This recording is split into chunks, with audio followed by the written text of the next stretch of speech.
Assalamualaikum warahmatullahi wabarakatuh. Terima kasih, Anda telah kembali di channel YouTube kami. Saluran informasi yang mengkisahkan kisah-kisah Islami, serta kisah para ulama dan kekasih Allah. Kali ini, kami akan membawakan kisah-kisah keajaiban mengenai ibadah puasa, serta keutamaan bulan suci Ramadan. Seperti apakah kisah-kisahnya? Dan rahasia ilmu apakah yang akan kita dapatkan? Untuk mengetahui jawabannya, simak video kami kali ini hingga akhir.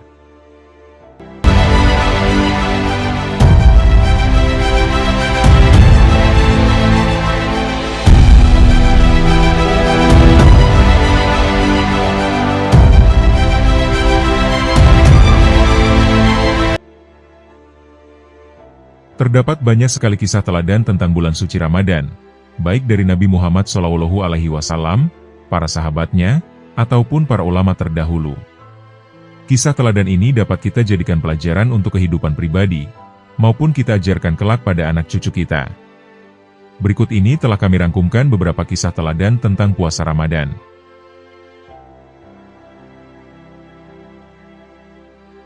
Kisah sahabat Tolhah dan bulan Ramadan.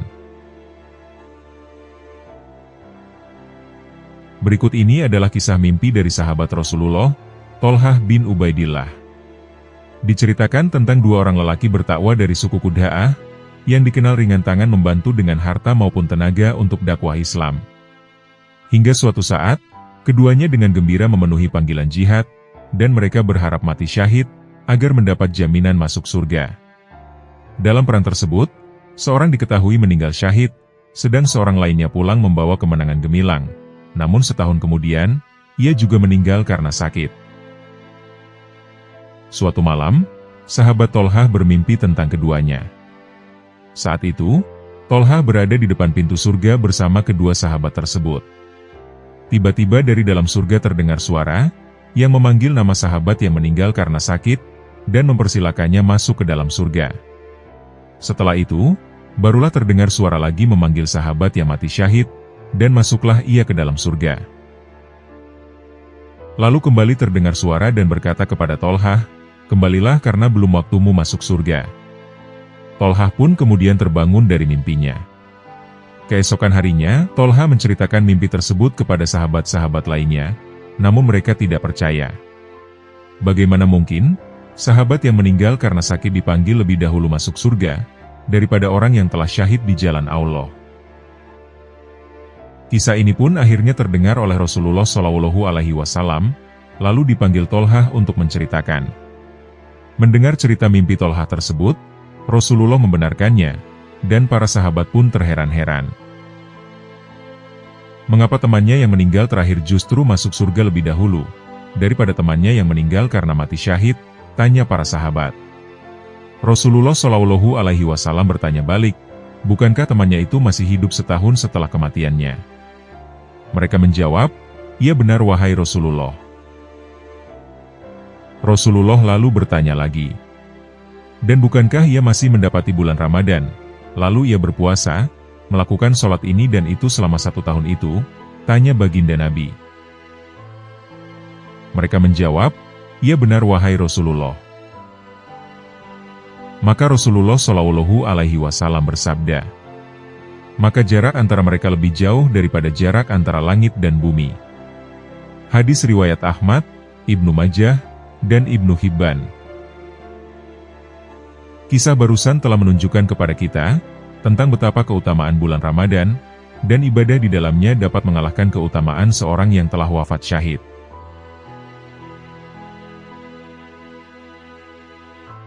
Ahli kubur yang selamat berkat amalan berpuasa.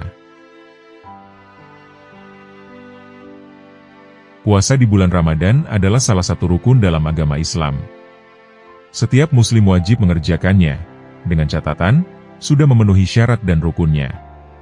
Secara definitif, puasa adalah menjaga diri dari mengerjakan hal-hal yang membatalkan puasa, yakni makan, minum, dan berhubungan badan, dimulai sejak terbitnya fajar, sampai terbenamnya matahari.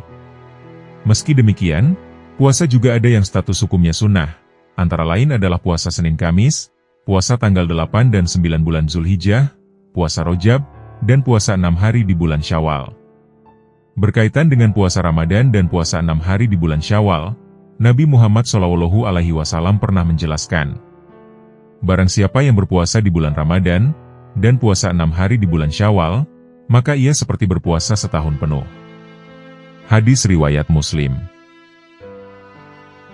Sufyan Ats-Tsauri, salah seorang sufi terkenal, ia memiliki pengalaman tentang keutamaan puasa Ramadan dan puasa Syawal.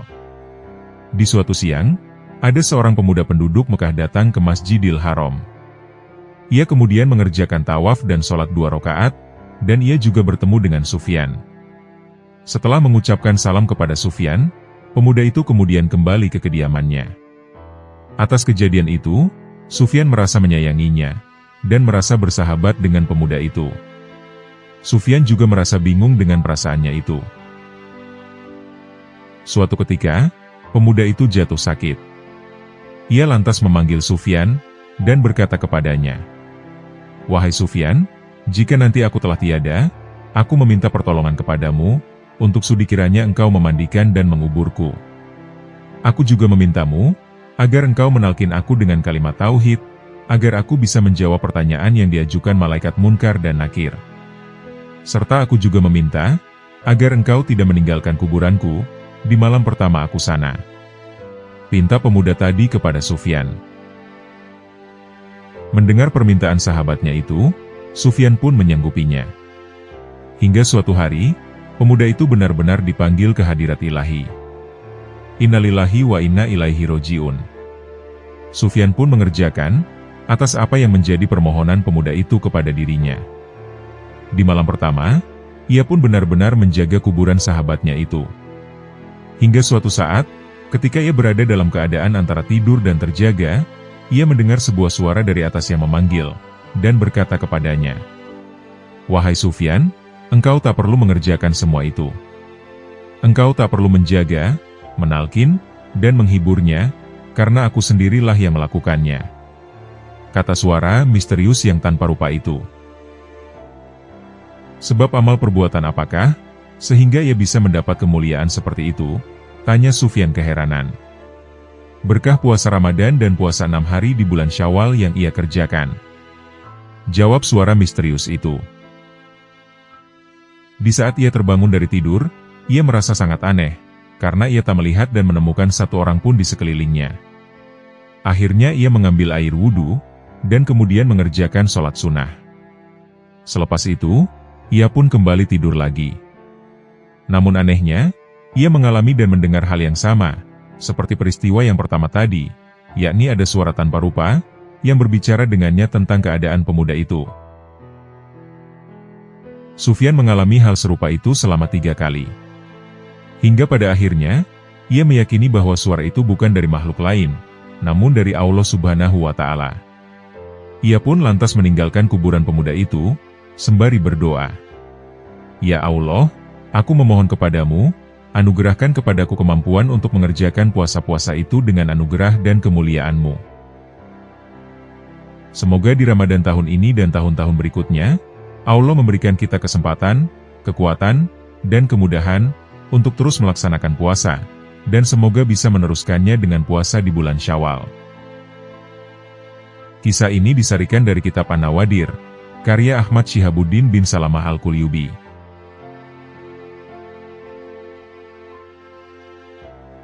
Selamat karena menghormati bulan Ramadan. Dahulu, ada seorang pemuda ahli maksiat yang tidak pernah sholat, kecuali hanya beberapa kali dalam setahun. Hari-harinya hanya terisi dengan kelalaian. Meski begitu, dia memiliki prasangka yang sangat baik kepada bulan Ramadan. Jika waktunya telah tiba, ia menyiapkan diri dengan menggunakan baju yang terbaik, dan wewangian yang paling mahal. Semua sholat yang lampau, kemudian dia kado semua pada bulan Ramadan. Dia puasa penuh dengan rasa husuk dan penyesalan atas dosa-dosanya yang telah lewat. Ada orang pernah bertanya, kenapa ia melakukan hal tersebut khusus pada bulan Ramadan. Dengan penuh keyakinan, ia kemudian menjawab, "Pada bulan ini, Allah isi semua menitnya dengan ampunan dan kasih sayangnya. dan setiap detiknya dipenuhinya dengan keberkahan. Ternyata, bulan Ramadan itu adalah Ramadan terakhir yang ia lalui. Dia pun akhirnya wafat. Beberapa waktu usai wafatnya, ada orang soleh yang tinggal di kampungnya, bermimpi bertemu dengan pemuda itu. "Apa yang kamu dapatkan setelah kematianmu?" tanya orang soleh dalam mimpinya itu. Dengan senyum penuh kemenangan, pemuda tadi menjawab, "Allah mengampuniku karena rasa hormatku kepada bulan Ramadan." Masih dengan kisah yang telah didengar oleh orang banyak. Jika kisah tadi terjadi pada orang Muslim, yang mungkin kita akan dengan mudah mengamininya, jika ia diampuni oleh Allah karena rahmatnya yang sangat luas. Kali ini, kisahnya terjadi pada keluarga penganut agama Majusi. Waktu itu, matahari bersinar begitu terik. Biasanya bulan Ramadan di negara Arab memang selalu bertepatan dengan musim panas. Di tengah orang-orang menahan lapar dan haus, ada anak kecil yang asyik melahap makanannya di antara orang yang berpuasa. Ternyata, ia memang anak seorang Majusi. Ayah anak tersebut marah besar saat melihat anaknya yang asyik makan di tengah umat Muslim yang sedang berpuasa. Sang ayah pun memukul anaknya dan berkata, "Kenapa kamu tidak hormat kepada umat Muslim yang sedang berpuasa?" Singkat cerita, ayahnya pun wafat. Dan pada malam harinya, ada seorang alim ulama yang bermimpi melihat orang Majusi itu sedang bersenang-senang ria di surga. Karena heran, alim ulama itu bertanya, "Bukankah Anda Majusi? Kenapa Anda bisa di surga?" Orang Majusi itu kemudian menjawab, "Iya, aku dulu memang beragama Majusi. Tapi Allah memuliakanku dengan mengucapkan kalimat 2 syahadat, dan masuk ke agama Islam. Ini semua karena hormatku kepada bulan suci Ramadan." Rasa hormat terlahir karena mengerti agungnya bulan Ramadan. Bukankah cukup, bahwa bulan ini dipilih menjadi waktu diturunkannya Al-Quran, yang sebagai tanda bahwa ia adalah bulan terbaik. Mengekspresikan rasanya pun berbeda-beda. Jika Anda di Kairo, yang terlihat adalah kemeriahan. Di setiap jalan dipasang hiasan, dan lampu khas bulan Ramadan. Tiap muhsinin, sebutan untuk orang baik, mereka sudah mengumumkan tempat untuk membagikan menu buka puasa setiap harinya. Jika kita membaca biografi Imam Malik, sang pendiri mazhab Al-Malikiyah, hal yang beliau lakukan adalah meninggalkan kebiasaan beliau mengajar hadits, dan mengisi seluruh waktu pada bulan Ramadan untuk membaca Al-Quran. Bahkan yang unik, salah satu karomah Sultanul Aulia, Syekh Abdul Qadir Al-Jailani, waktu masih masa menyusui, beliau enggan minum susu ibunya saat masih siang. Dan beliau kembali minum jika sudah terbenam matahari. Terserah Anda ingin percaya atau tidak, tapi kisah ini tersebar saat itu di antara masyarakat. Bahwa ada seorang keluarga yang bernasab mulia, melahirkan anak yang tak mau minum susu di waktu siang hari. Bulan Ramadan ini bentuk kedermawanan Allah kepada umat Nabi Muhammad. Jika umat dahulu diberi umur yang panjang, agar mereka bisa ibadah di waktu yang banyak, maka umat Nabi Muhammad diberikan waktu yang sedikit, dan diberikanlah bulan Ramadan. Ada sebuah riwayat dalam kitab Sabil Al-Iddikar, karya Al-Habib Abdullah bin Alwi Al-Haddad. Beliau mengisahkan, saat Rasulullah tahu bahwa umur umatnya tidak sepanjang umat terdahulu, beliau kemudian memohon kepada Allah, agar ibadah umatnya jangan sampai kalah banyak dari umat terdahulu. Karena jika umurnya singkat, maka jumlah ibadahnya menjadi sedikit. Karena permohonan Rasulullah ini, Allah kemudian memberikan malam Al-Qadar, yang nilai kebaikannya setara dengan 1000 bulan atau 83 tahun. Permohonan Rasulullah akhirnya diterima oleh Allah dengan penuh kasih sayang. Allah memang tidak akan memanjangkan umur umat kekasihnya. Akan tetapi, Allah jadikan umur yang singkat itu setara dengan puluhan tahun ibadah, jika di antara mereka mendapatkan malam Al-Qadar yang ada pada bulan Ramadan. Cukup rasanya 11 bulan di luar Ramadan diisi dengan minimnya ibadah. Atau jika memang di bulan Ramadan ibadahnya masih minim, setidaknya tidak bermaksiat, dan tidak mengganggu orang lain. Menurut Habib Jindan, hal ini merupakan seminimalnya menjadi orang yang bermanfaat. Jangan sampai kita bermaksiat, lalu kita masuk ke golongan orang yang tidak menghormati Ramadan. Dalam sebuah riwayat dalam Al-Futuhat Al-Aliyah diceritakan, ada seorang pemuda yang pada hari kiamat diseret dalam keadaan menangis, karena terus dipukuli malaikat. Tiba-tiba ada suara yang bertanya, tentang dosa apakah yang ia lakukan. Para malaikat kemudian menjawab, dia masuk bulan Ramadan tapi tidak ada rasa hormat dalam hatinya, hingga ia dengan beraninya bermaksiat pada bulan tersebut. Kemudian ada suara lagi yang berkata, sangat jauh ia dari kasih sayang Tuhannya.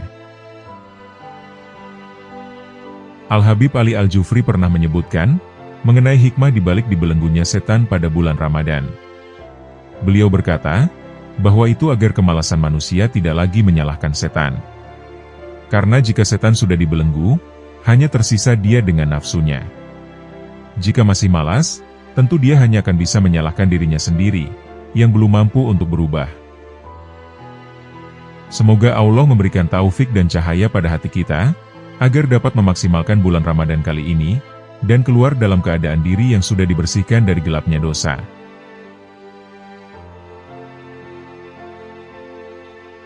Sejarah diperintahkannya sahur. Makan sahur merupakan salah satu rangkaian puasa yang disunahkan. Artinya, seseorang boleh tidak sahur saat puasa Ramadan atau saat menjalankan puasa sunnah. Dengan kata lain, meski tidak makan sahur, puasa seseorang tetap sah. Kendati demikian, Nabi Muhammad sangat menganjurkan makan sahur karena di dalamnya terdapat banyak berkah. Apabila menilik sejarahnya, disyariatkannya makan sahur bermula dari kisah sahabat Nabi yang pingsan ketika menjalankan puasa. Berikut ini adalah sejarah diperintahkannya sahur, dan mengapa makan sahur disebut memiliki banyak berkah. Kisah teladan kali ini menceritakan tentang bagaimana Allah Subhanahu wa Ta'ala mengerti keadaan para hambanya. Meskipun Kais harus bekerja keras sebagai tukang kebun di sebuah kebun kurma, ia selalu taat beribadah. Kisah Kais bin Shirmah yang terkenal adalah kisahnya saat ia jatuh pingsan di tengah waktu bekerja, dikarenakan tak sempat makan dan minum saat sahur. Kisah inilah yang menjadi asal muasal turunnya perintah sahur. Kemudian turunlah firman Allah Subhanahu wa Ta'ala dalam Quran Surat Al-Baqarah ayat 187, mengenai perintah sahur dalam menjalani ibadah puasa bulan Ramadan. Dalam riwayat Abu Daud, pada saat zaman Rasulullah SAW, para umat Islam yang sudah menunaikan sholat Isya, mereka tak diperkenankan untuk mengonsumsi makanan maupun minuman. Hadis riwayat tersebut menjelaskan, bahwasanya pada waktu itu, puasa dimulai setelah masuknya waktu sholat Isya. Hal ini disebabkan, sehabis Isya adalah waktu orang-orang akan mulai masuk ke waktu tidurnya. Pada awal-awal perintah berpuasa diwajibkan pada umat Islam, belum ada ketentuan yang mengatur dengan jelas, mengenai batasan waktu diperbolehkannya untuk makan dan minum ketika berpuasa. Beberapa sahabat Nabi yang akan berpuasa, mereka tertidur, dan tak sempat melakukan sahur di dini hari. Akibatnya, di esok hari mereka berpuasa dalam keadaan perut kosong dari semalam. Salah satu sahabat Nabi yang bernama Kais bin Shirmah juga mengalami hal ini. Kais bin Shirmah adalah seorang yang berasal dari kaum Ansor, yang bekerja sebagai tukang kebun kurma. Sifatnya yang taat akan ibadah, tak mengecualikannya dalam berpuasa, meskipun memiliki pekerjaan yang cukup berat dan keras. Walaupun berpuasa, ia tak sedikit pun mengurangi rasa giat dan semangat bekerjanya. Saat memasuki waktu berbuka puasa, ia pun kembali ke rumah dan bertanya pada istrinya, tentang makanan yang akan digunakannya berbuka. Akan tetapi istrinya menjawab, bahwa tidak ada sedikit pun makanan yang tersedia. Sang istri kemudian berkata kepada Kais, "Maafkan aku suamiku, hari ini kita tak ada makanan sedikit pun. Tapi tunggu sebentar, akan kucarikan makanan untukmu." Sang istri pun pergi keluar rumah, sedangkan Kais bin Shirmah yang kelelahan dari bekerja, ia jatuh terlelap karena kelelahan dengan keadaan perut yang kosong. Saat si istri pulang membawa makanan, ia melihat suaminya yang tertidur, dan enggan untuk membangunkannya. Sehingga di keesokan harinya, Kais tetap pergi bekerja, walau tak sempat makan apapun sejak berpuasa kemarin. Akan tetapi, saat dirinya tengah bekerja, tiba-tiba ia jatuh dan pingsan. Para sahabat Nabi yang lain mengetahui hal ini pun langsung mengabari Rasulullah. Oleh sebab itu, maka turunlah ayat 187 dari Quran Surat Al-Baqarah yang berbunyi, "Dihalalkan bagimu pada malam hari puasa bercampur dengan istrimu. Mereka adalah pakaian bagimu, dan kamu adalah pakaian bagi mereka. Allah mengetahui bahwa kamu tidak dapat menahan dirimu sendiri, tetapi Dia menerima tobatmu dan memaafkan kamu. Maka sekarang campurilah mereka, dan carilah apa yang telah ditetapkan Allah bagimu, perbedaan antara benang putih dan benang hitam, yaitu fajar. Kemudian sempurnakanlah puasa sampai datang malam. Tetapi jangan kamu campuri mereka ketika kamu beritikaf dalam masjid. Itulah ketentuan Allah, maka janganlah kamu mendekatinya." Demikianlah Allah menerangkan ayat-ayatnya kepada manusia, agar mereka bertakwa. Dari kisah teladan sahabat Nabi satu ini, dapat kita ambil pelajaran mengenai ketaatan seorang hamba Allah pada perintahnya.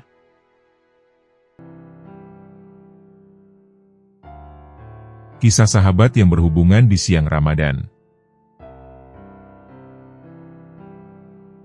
Para ulama bersepakat bahwa berhubungan intim suami istri di siang hari Ramadan hukumnya haram. Selain membatalkan puasa, pelakunya wajib mengqadha atau mengganti puasa Ramadan dan membayar kafarat atau denda. Perlu diketahui, berhubungan suami istri atau jimak hanya dibolehkan pada malam hari Ramadan, yakni mulai masuknya waktu maghrib hingga sebelum terbitnya fajar atau waktu masuknya sholat subuh. Sebagaimana firman Allah berikut ini, "Dihalalkan bagimu pada malam hari puasa bercampur dengan istri-istrimu." Quran Surat Al-Baqarah, ayat 187. Terdapat kisah menarik salah satu sahabat Nabi, yang berhubungan intim dengan istrinya di siang hari Ramadan. Kisah ini diriwayatkan dari Abu Hurairah radhiyallahu anhu. Beliau berkata, "Suatu hari, ketika kami sedang duduk-duduk dengan Rasulullah Shallallahu Alaihi Wasallam, datanglah seorang laki-laki menghadap Rasulullah Shallallahu Alaihi Wasallam.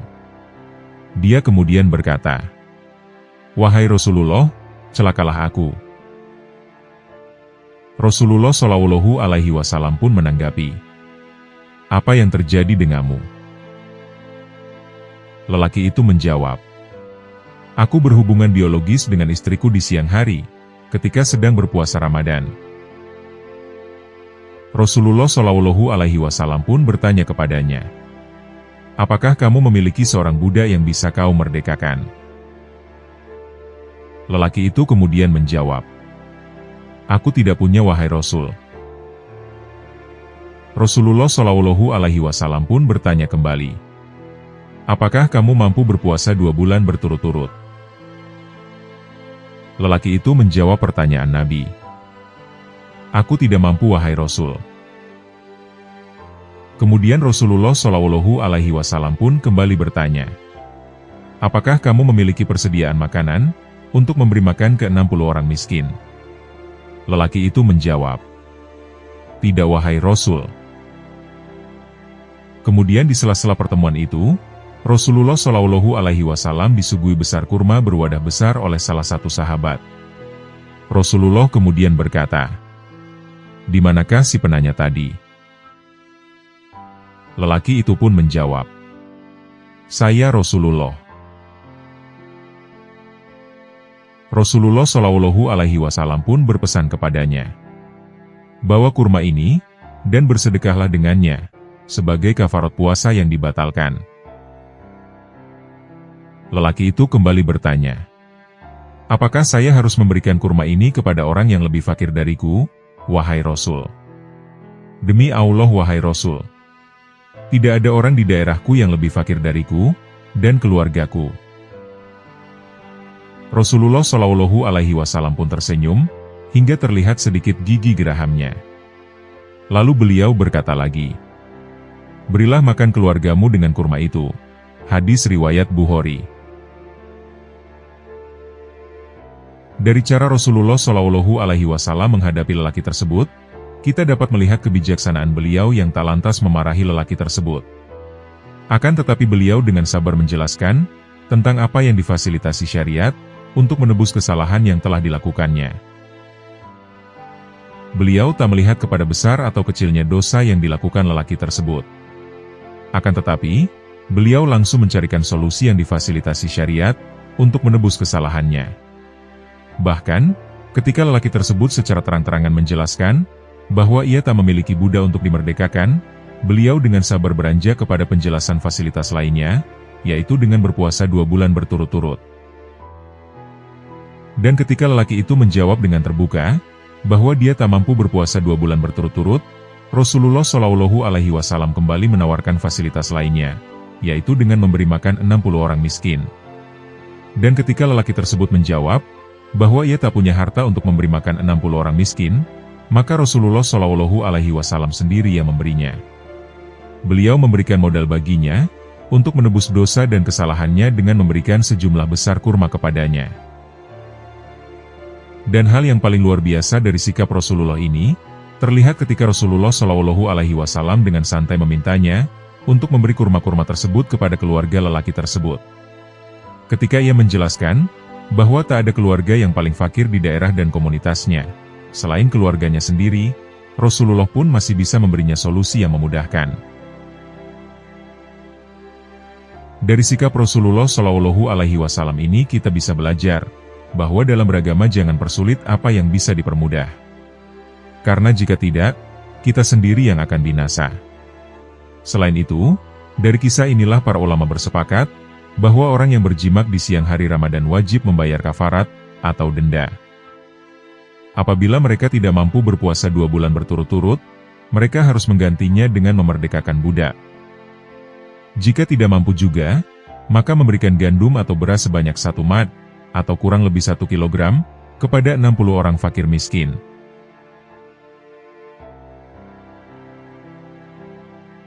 Memberi makan orang yang berpuasa. Kisah ini dinukil dari kitab Uyun Al-Hikayat, karya Ibnu Jauzi. Di suatu desa, terdapat seorang kepala keluarga, yang sebut saja ia bernama Ahmad. Ia diketahui memiliki anak perempuan, sebut saja Fulanah, yang berusia sekitar 20 tahun, namun ia terlahir dalam keadaan lumpuh. Satu hari, keluarga Ahmad ingin mengkonsumsi ikan. Ia pun lalu pergi ke pasar untuk membelinya, dengan niatan membahagiakan keluarga. Setelah membeli, karena 1-2 hal, ia meminta tolong kepada seorang anak muda, sebut saja namanya Fulan, yang berprofesi sebagai kuli panggul, untuk memanggulkan ikan belanjaannya. Tak lama setelah itu, mereka berdua bergegas pergi ke rumah Ahmad. Belum sempat tiba di rumah, adzan zuhur sudah berkumandang. Ayo kita ke masjid untuk menunaikan sholat zuhur, ajak Fulan kepada Ahmad. Mendengar ajakan tersebut, Ahmad pun mengiyakan. Fulan menaruh ikan yang dipanggulnya itu di dekat masjid, dan ia pun masuk masjid.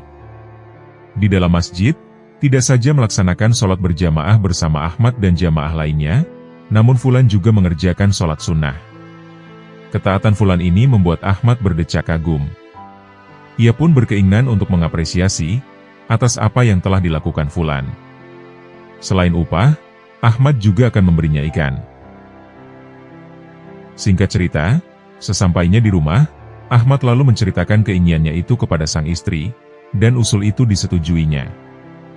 Sang istri juga memberikan saran, agar mengajak Fulan ikut makan ikan bersama mereka saja. Karena kamu telah membantu saya untuk membawa ikan tadi, maka mari ikutlah makan bersama keluarga kami. Ajak Ahmad menawarinya. Maaf, saya sekarang sedang puasa. Kata Fulan menolak tawaran itu dengan jujur. Tidak kurang akal, Ahmad meminta Fulan agar berbuka puasa di rumahnya, dan Fulan mengiyakan. Karena waktu masih terlalu lama menuju maghrib, Fulan meminta izin untuk menghabiskan waktunya di masjid saja. Singkat cerita, adzan maghrib telah berkumandang. Selepas maghrib, Ahmad mendatangi Fulan, dan mengajaknya segera makan bersama. Namun Fulan saat itu menawar agar ia diizinkan beribadah dulu, dan barulah setelah sholat Isya ia akan ikut makan. Sikap Fulan ini lagi-lagi membuat Ahmad takjub untuk kedua kalinya. Hingga waktu Isya pun tiba, dan Fulan akhirnya ikut makan bersama di rumah Ahmad. Setelah menyantap makanan, Ahmad sekeluarga beristirahat. Begitu juga dengan Fulan, yang saat itu menginap di rumah Ahmad.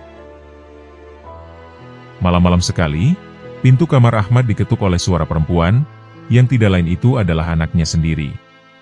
"Siapa itu?" tanya Ahmad memastikan. "Saya ayah, Fulanah, anak perempuanmu," jawabnya dengan jujur. Sebelum membukanya, Ahmad seperti tidak percaya jika di depan kamarnya itu adalah sang anak. Pasalnya, sebagaimana dijelaskan tadi, anak Ahmad mengalami lumpuh sejak lahir, dan tidak mungkin bisa berjalan ke kamarnya. Pintu pun dibukanya dengan perlahan, dan Ahmad kaget dengan apa yang ia lihat. Ternyata di depannya itu benar-benar anak perempuannya, yang selama ini ia mengalami lumpuh. Penasaran dengan apa yang terjadi, Ahmad pun menggali informasi, bagaimana asal-muasal Fulanah bisa berjalan normal seperti itu. Fulanah kemudian bercerita, atas apa yang barusan dialaminya. Di dalam kamar, ia mendengar sang ayah sering menyebut kabar dan kebaikan si Fulan. Ia akhirnya berdoa kepada Allah Subhanahu wa Ta'ala, dengan bertawasul dengannya. "Ya Allah, aku berdoa kepadamu dengan bertawasul dengan si Fulan, dan kedudukannya di sisimu. Aku mohon, sembuhkanlah penyakit lumpuh yang telah lama aku derita ini." Dan alhamdulillah, doa tersebut akhirnya terkabul. Mendengar penuturan sang anak, Ahmad langsung bergegas ke kamar tamu, tempat Fulan beristirahat. Namun hasilnya nihil, sebab ia sudah tidak ada di sana, dan hilang entah kemana. Padahal, setelah mengecek pintu rumah, kondisinya masih terkunci seperti sedia kala.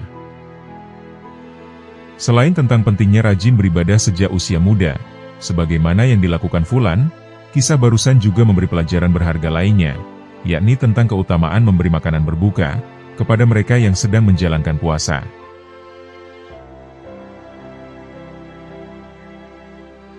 Ketika Nabi pertama kali menjalankan puasa Ramadan.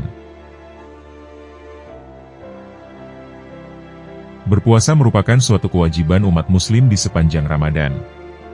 Tapi apakah ada yang tahu bagaimana puasa Ramadan pertama kali dijalani? Bagaimanakah seorang Rasulullah menyikapi hari pertamanya berpuasa di Ramadan?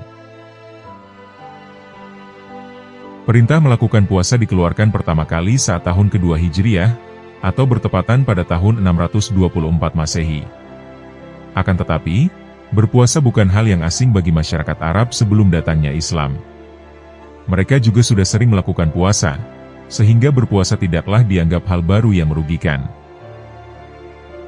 Dilansir dalam TRT World, Ramadan pertama kali terjadi pada bulan Maret, yaitu bertepatan di tengah musim semi.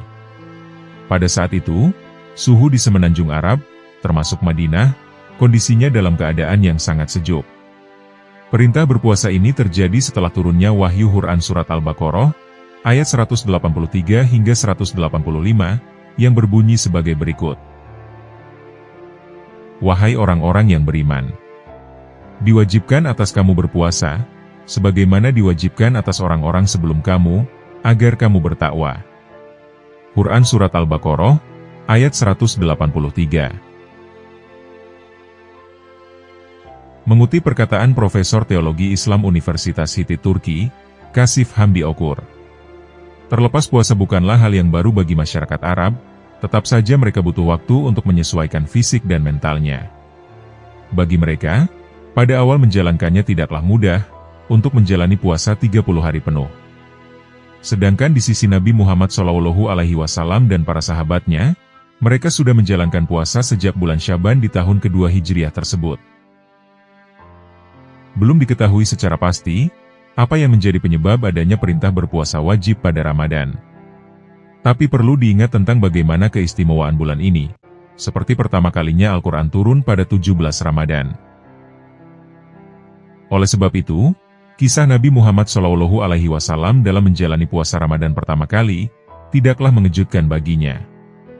Karena beliau sendiri juga sudah terbiasa puasa di waktu sebelumnya. Sehingga, dari kisah ini dapat ditiru, tentang bagaimana konsistensi menjaga keimanan yang dimiliki Rasulullah pada ibadah berpuasa. Di saat sebelumnya, ibadah puasa bukanlah suatu kewajiban.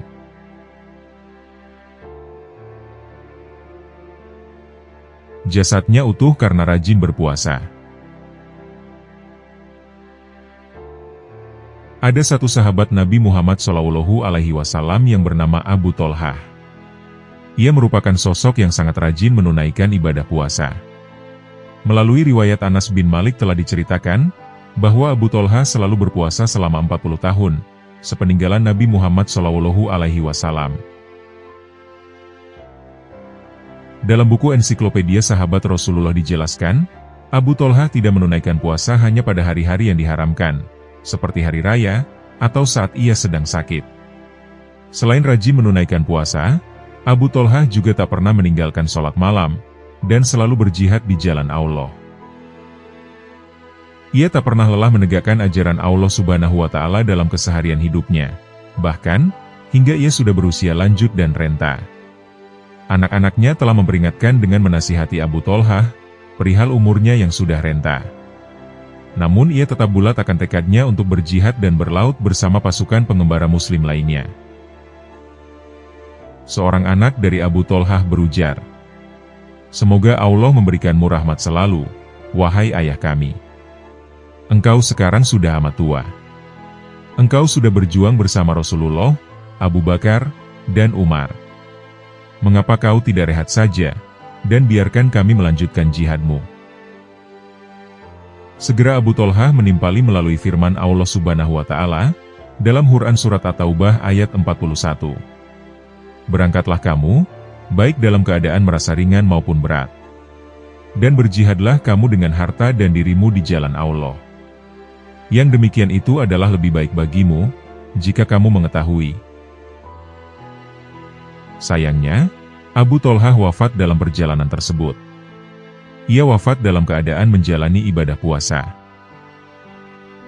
Di waktu itu, para pasukan muslim tidak menemukan pulau untuk bersandar agar bisa mengebumikan jenazahnya. Selama 7 hari mereka mencari pulau, jenazah Abu Tolhah tetap utuh, dan tidak wujudnya berubah. Jasadnya terlihat seperti layaknya orang yang sedang tertidur. Oleh karenanya, dipercayalah, bahwa jasad utuhnya itu disebabkan amalan berpuasa yang rajin dilakukannya.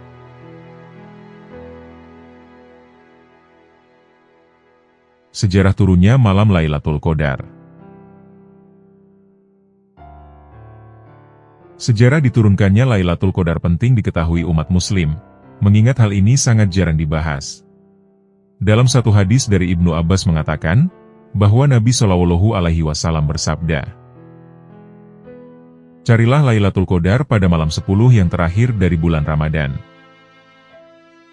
Keutamaan Lailatul Qadar yang lebih afdol, atau lebih baik daripada melakukan ibadah selama 1000 bulan. Hal ini juga ditegaskan dalam Al-Quran. "Sesungguhnya kami telah menurunkannya Al-Quran pada malam kemuliaan. Dan tahukah kamu, apakah malam kemuliaan itu? Malam kemuliaan itu lebih baik daripada 1000 bulan. Pada malam itu turun malaikat-malaikat dan malaikat Jibril dengan izin Tuhannya, untuk mengatur segala urusan. Malam itu penuh kesejahteraan sampai terbit fajar." Quran Surat Al-Qadar, ayat 1-5. Turunnya malam kemuliaan itu ternyata memiliki kisah menarik. Bermula dari Nabi Syamun, seorang nabi dari kalangan Bani Israel yang dikenal memiliki fisik kuat, yang ditugaskan Allah melawan kemungkaran. Nabi Syamun Al-Ghazi alaihi salam oleh beberapa kalangan juga disebut sebagai Samson. Selain itu, beliau juga memiliki beberapa julukan lain. Dalam bahasa Arab, beliau disebut Syamsyaun atau Syamun. Dalam bahasa Ibrani, beliau disebut Simson. Dalam bahasa Tiberias disebut Simson.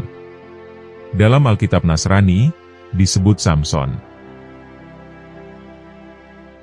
Dalam kitab Qisosul Anbiya dikisahkan, bahwa Rasulullah tersenyum sendiri. Lalu bertanyalah salah seorang sahabatnya, Apa yang membuatmu tersenyum wahai Rasulullah? Rasulullah Shallallahu Alaihi Wasallam menjawab, diperlihatkan kepadaku hari akhir, ketika di mana seluruh manusia dikumpulkan di mahsyar. Semua nabi dan rasul berkumpul bersama umatnya masing-masing, masuk ke dalam surga. Ada salah seorang nabi yang dengan membawa pedang, yang tidak mempunyai pengikut satupun, masuk ke dalam surga. Dia adalah Nabi Syamun. Nama Syamun sendiri artinya, yang berasal dari matahari. Sedangkan Al-Ghazi, mempunyai arti yang berasal dari beliau merupakan hakim ketiga terakhir pada zaman Israel kuno. Nabi Syamun Al-Ghazi memiliki mukjizat dapat melunakkan besi, dan dapat merobohkan istana. Hidupnya setiap hari dilalui dengan berperang melawan kezoliman. Oleh karenanya, ia tak pernah jauh dari pedang kesayangannya yang terbuat dari tulang rahang unta, bernama Liha Jamal. Pedang tersebut bukanlah pedang biasa. Atas izin Allah Subhanahu wa Ta'ala, pedang tersebut bisa mengeluarkan air bahkan daging yang dapat dimakan. Cerita tentang Nabi Syamun ini merupakan cerita Israiliyat yang diceritakan turun-temurun di Jazirah Arab, jauh sebelum Nabi Muhammad Shallallahu Alaihi Wasallam lahir. Dalam kitab Muqasyafatul Qulub, karangan Imam Al-Ghazali diceritakan, bahwa Rasulullah berkumpul bersama para sahabat di bulan suci Ramadan. Kemudian Rasulullah bercerita tentang seorang nabi bernama Syamun Al-Ghazi yang membuat beliau tersenyum. Syamun adalah nabi dari Bani Israel, yang diutus di tanah Romawi. Dikisahkan, Nabi Syamun berperang melawan bangsa yang menentang ketuhanan Allah. Keperkasaan Nabi Syamun dipergunakan untuk menentang penguasa kaum kafir saat itu, yakni Raja Israel. Akhirnya, sang Raja Israel mencari jalan untuk menundukkan Nabi Syamun. Berbagai upaya pun dilakukan dan diiming-imingi akan mendapat hadiah emas, dan permata mewah berlimpah. Singkat cerita, Nabi Syamun Al-Ghazi terperdaya oleh istrinya. Karena sayangnya dan cintanya kepada istrinya, Nabi Syamun berkata pada istrinya, "Jika kau ingin mendapatkanku dalam keadaan tak berdaya, maka ikatlah aku dengan potongan rambutku." Akhirnya, Nabi Syamun diikat oleh istrinya saat ia tertidur. Lalu dia dibawa ke hadapan sang raja. Beliau disiksa hingga dibutakan matanya dan diikat, serta dipertontonkan di istana raja. Karena diperlakukan yang sedemikian hebatnya, Nabi Syamun berdoa kepada Allah. Beliau berdoa dimulai dengan bertaubat, kemudian memohon pertolongan atas kebesaran Allah. Doa Nabi Syamun pun akhirnya dikabulkan Allah. Istana raja bersama seluruh masyarakatnya hancur, beserta istri dan para kerabat yang mengkhianatinya. Kemudian Nabi Syamun bersumpah kepada Allah, bahwa akan menebus semua dosa-dosanya dengan berjuang menumpas semua kebatilan dan kekufuran. Dan hal itu akan beliau lakukan selama 1000 bulan tanpa henti. Semua itu atas hidayah dari Allah. Riwayat lain menyebutkan, ketika doanya dikabulkan Allah, Nabi Syamun menggunakan kekuatannya untuk meruntuhkan seluruh istana, sehingga mengorbankan raja dan istri beliau sendiri. Setelah kejadian itu, Nabi Syamun kemudian bersumpah untuk beribadah selama 1000 bulan, atau selama 83 tahun, tanpa henti. Begitulah kisah Nabi Syamun yang membuat Rasulullah tersenyum. Ketika Rasulullah selesai menceritakan kisah Nabi Syamun yang berjihad fisabilillah selama 1000 bulan, para sahabat berkata, "Ya Rasulullah, kami ingin juga beribadah seperti Nabiullah Syamun Ghazi." Kemudian Rasulullah diam sejenak, dan malaikat Jibril pun datang dan mewahyukan kepada Rasulullah tentang satu malam yang sangat agung. Bahwa pada bulan Ramadan ada sebuah malam, di mana malam itu lebih baik daripada 1000 bulan. Itulah malam Lailatul Qadar. Yang jika kita mendapatkannya, maka malam itu lebih baik daripada 83 tahun 4 bulan, atau menyamai ibadahnya Nabi Syamun yang selama 1000 bulan. Wajah menghitam karena mengakhiri berbuka puasa. Sebagaimana anjuran Rasulullah Shallallahu Alaihi Wasallam. Saat kita menunaikan berpuasa, maka penting bagi kita mendahulukan berbuka puasa, ketika adzan maghrib berkumandang dengan jelas. Akan tetapi, ternyata ada seseorang yang lebih suka menunda-nunda waktu berbuka. Hal ini sangat berbanding terbalik sekali dengan anjuran dari sang Nabi. Terdapat sebuah kisah, di mana ada seorang laki-laki yang dikenal sebagai ahli puasa. Ia menunaikan banyak ibadah berpuasa, tetapi ia justru suka mengakhirkan waktu berbuka puasanya. Ibnu Qayyim al-Jauziyah menceritakan kisah ini dalam Al-Ruh, dari Al-Qairwani, yang menerima berita dari seorang syaikh yang begitu memiliki banyak keutamaan. Syaikh itu menerima kabar dari seorang ahli fikih, yang dimana ia kemudian bercerita. Kala itu, mereka pernah berteman dengan seorang lelaki yang sering berpuasa, bahkan terus-menerus berpuasa tanpa ada hentinya. Sayangnya, ia terbiasa mengakhirkan waktu berbuka. Tatkala tidur, orang itu melihat ada dua orang hitam yang seolah menarik lengan atasnya dan bajunya, untuk dibawa ke perapian yang menyala merah, dan melemparkan ke dalamnya. Kemudian lelaki itu bertanya, "Mengapa kalian melakukan ini?" Kedua orang hitam itu menjawab, "Karena engkau menyalahi sunnah Rasulullah Shallallahu Alaihi Wasallam. Sesungguhnya ia memerintahkan untuk selalu mendahulukan waktu berbuka, tetapi engkau justru mengakhirinya." Kemudian, di pagi harinya, sebangunnya ia dari tidur, ia menyadari bahwa mimpi semalam benar terjadi. Wajah dari lelaki ahli puasa tersebut menjadi hitam sebab terbakar api. Sehingganya, ia menjadi malu dan menutupi wajahnya dari hadapan orang-orang sekeliling.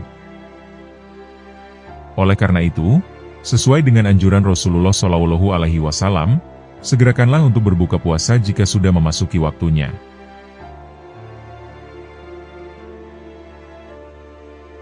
Kisah sahabat Tsabit radhiyallahu anhu. Kisah sahabat yang satu ini benar-benar mengagumkan. Bahkan Rasulullah Shallallahu Alaihi Wasallam memberi pujian kepadanya. Beliau adalah Tsabit al-Ansori radhiyallahu anhu, sahabat yang berpura-pura berbuka puasa demi memuliakan tamunya. Tsabit merupakan salah satu penulis wahyu dan surat-surat Rasulullah Shallallahu Alaihi Wasallam. Beliau berasal dari kalangan Bani Khazraj. Menurut catatan sejarah, Tsabit juga ikut menemani Rasulullah Shallallahu Alaihi Wasallam saat hijrah ke Madinah. Suatu ketika menjelang waktu maghrib, tiba-tiba rumah Tsabit al-Ansori kedatangan tamu seorang musafir, yang kebetulan tidak memiliki perbekalan. Musafir ini mampir tanpa bekal yang bisa dimakan untuk berbuka puasa. Saat itu Tsabit pun merasa bingung.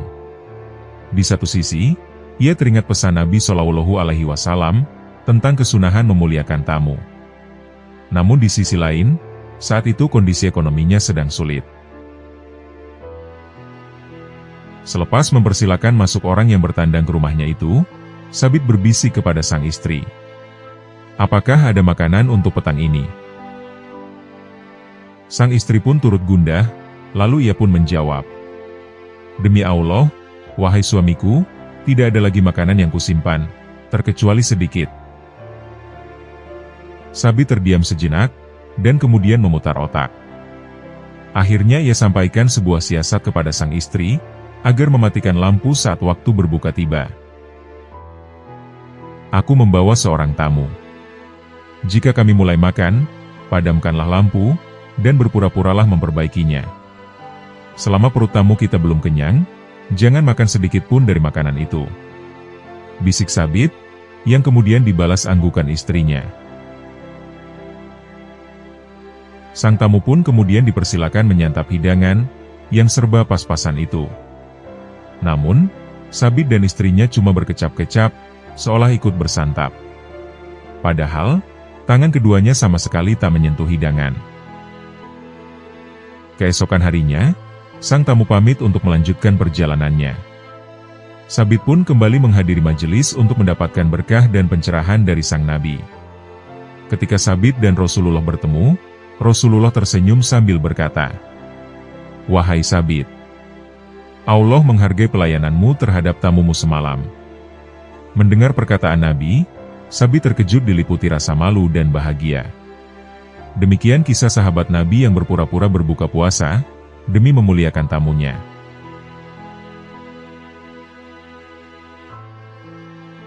Berkat amal puasa bulan Sya'ban. Bulan Sya'ban termasuk dalam salah satu dari 3 bulan yang lebih dimuliakan dalam Islam. Banyak peristiwa penting yang terjadi di dalam bulan ke-8 Hijriah tersebut. Tidak hanya itu, ada beberapa kisah tentang bulan Sya'ban yang bisa menjadikan inspirasi buat kita semua. Ada kisah menarik tentang keutamaan bulan Sya'ban, salah satunya datang dari Muhammad bin Abdullah Az-Zahidi. Diceritakan olehnya, pada suatu saat, ia ingin sekali berziarah ke kuburan temannya, yang bernama Abu Hafsin Al-Kabir. Diketahui, sahabatnya ini meninggal 8 bulan sebelumnya. Ketika dirinya tidur, ia bermimpi berjumpa dengan sahabatnya itu. Nampak wajah temannya itu telah berubah, dan mukanya terlihat sangat pucat. Dalam mimpinya itu, Muhammad Az-Zahidi ingin sekali bersalaman, tetapi sahabatnya justru menolaknya. Kemudian Az-Zahidi bertanya kepada sahabatannya itu, "Abu Hafsin, mengapa engkau tidak membalas salamku?" tanya Az-Zahidi. Temannya itu kemudian menjawab, "Membalas salam adalah ibadah, sedangkan kami sudah terputus dari ibadah." Az-Zahidi bertanya lagi, "Mengapa wajahmu sekarang berubah, padahal dulu engkau berwajah tampan?" Abu Hafsin pun menjawab, "Ketika saya dibaringkan dari kubur, datanglah malaikat, dan duduk di sebelah saya. Malaikat itu lalu berkata, dan menghitung semua perbuatan jahatku. Bahkan mereka memukulku dengan sebatang kayu, hingga terbakarlah tubuhku. Tidak hanya itu, kubur pun berkata kepadaku, apakah aku tidak malu dengan Tuhanku? Kubur itu pun kemudian menghimpitku, hingga tulang-tulangku berserakan kemana-mana." Siksaan itu berlangsung sampai pada malam Sya'ban yang pertama. Kala itu, tiba-tiba ada suara datang dari atas, dan berkata, "Wahai malaikat, angkatlah batang kayu dan siksamu, sesungguhnya dia pernah puasa 1 hari di bulan Sya'ban, dan menghidupkan 1 malam di dalamnya." Hikayat barusan adalah sebuah contoh, tentang bagaimana mulianya bulan Sya'ban. Beberapa ulama telah menjelaskan, tentang bagaimana utamanya bulan Sya'ban. Di antara keutamaannya adalah, yakni diangkatnya amal perbuatan manusia oleh Allah. Di bulan ini juga dianjurkan untuk memperbanyak puasa sunnah. Rasulullah Shallallahu Alaihi Wasallam sendiri pernah menegaskan, bahwa pada malam pertengahan bulan Sya'ban, Allah turun dari ke bumi untuk mengampuni hamba-hambanya, kecuali orang musyrik dan orang yang saling bermusuhan, seperti sebuah hadis yang diriwayatkan oleh Ibnu Majah berikut. Jadi segeralah minta ampun kepada Allah Subhanahu wa Ta'ala, dan janganlah kalian saling bermusuhan satu sama lain.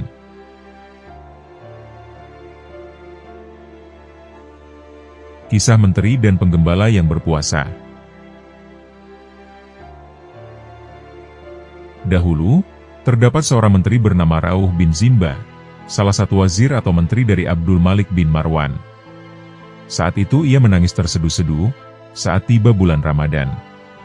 Apa gerangan yang membuatnya menangis, padahal ia adalah kelompok elit, dan hidupnya berkecukupan dengan harta yang berlimpah.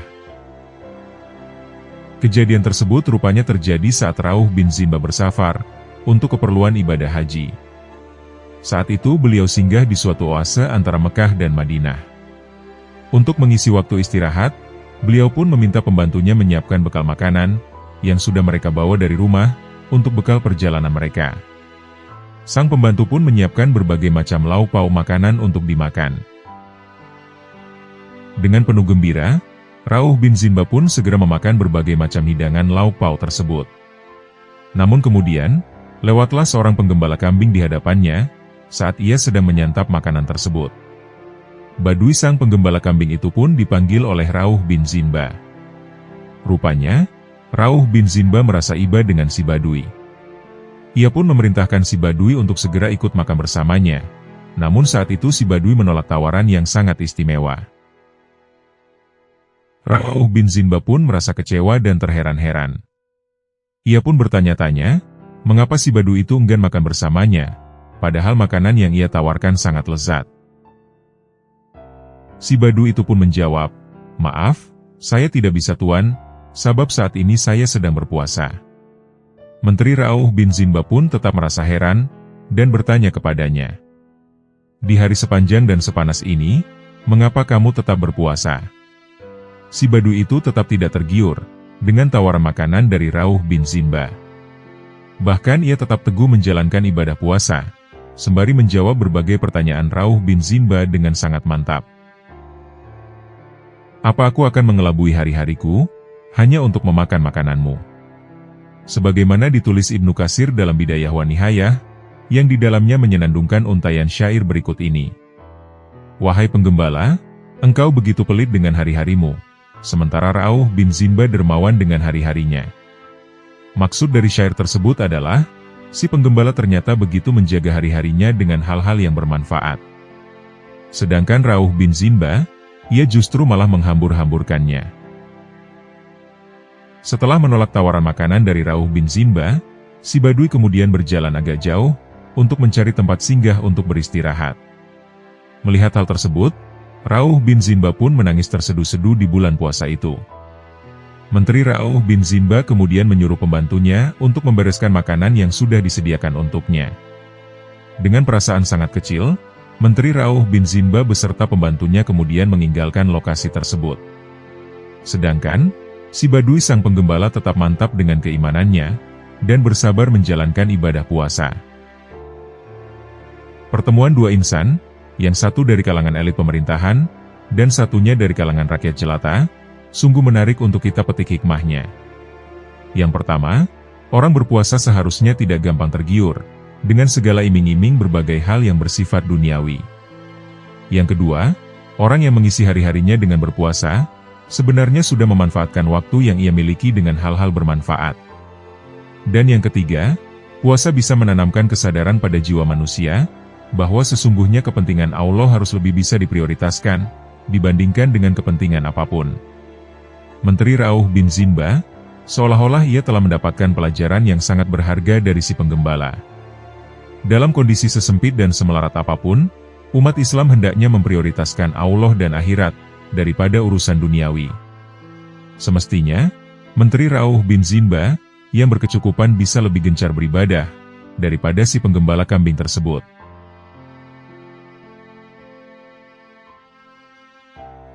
Kemenangan besar di bulan Ramadan.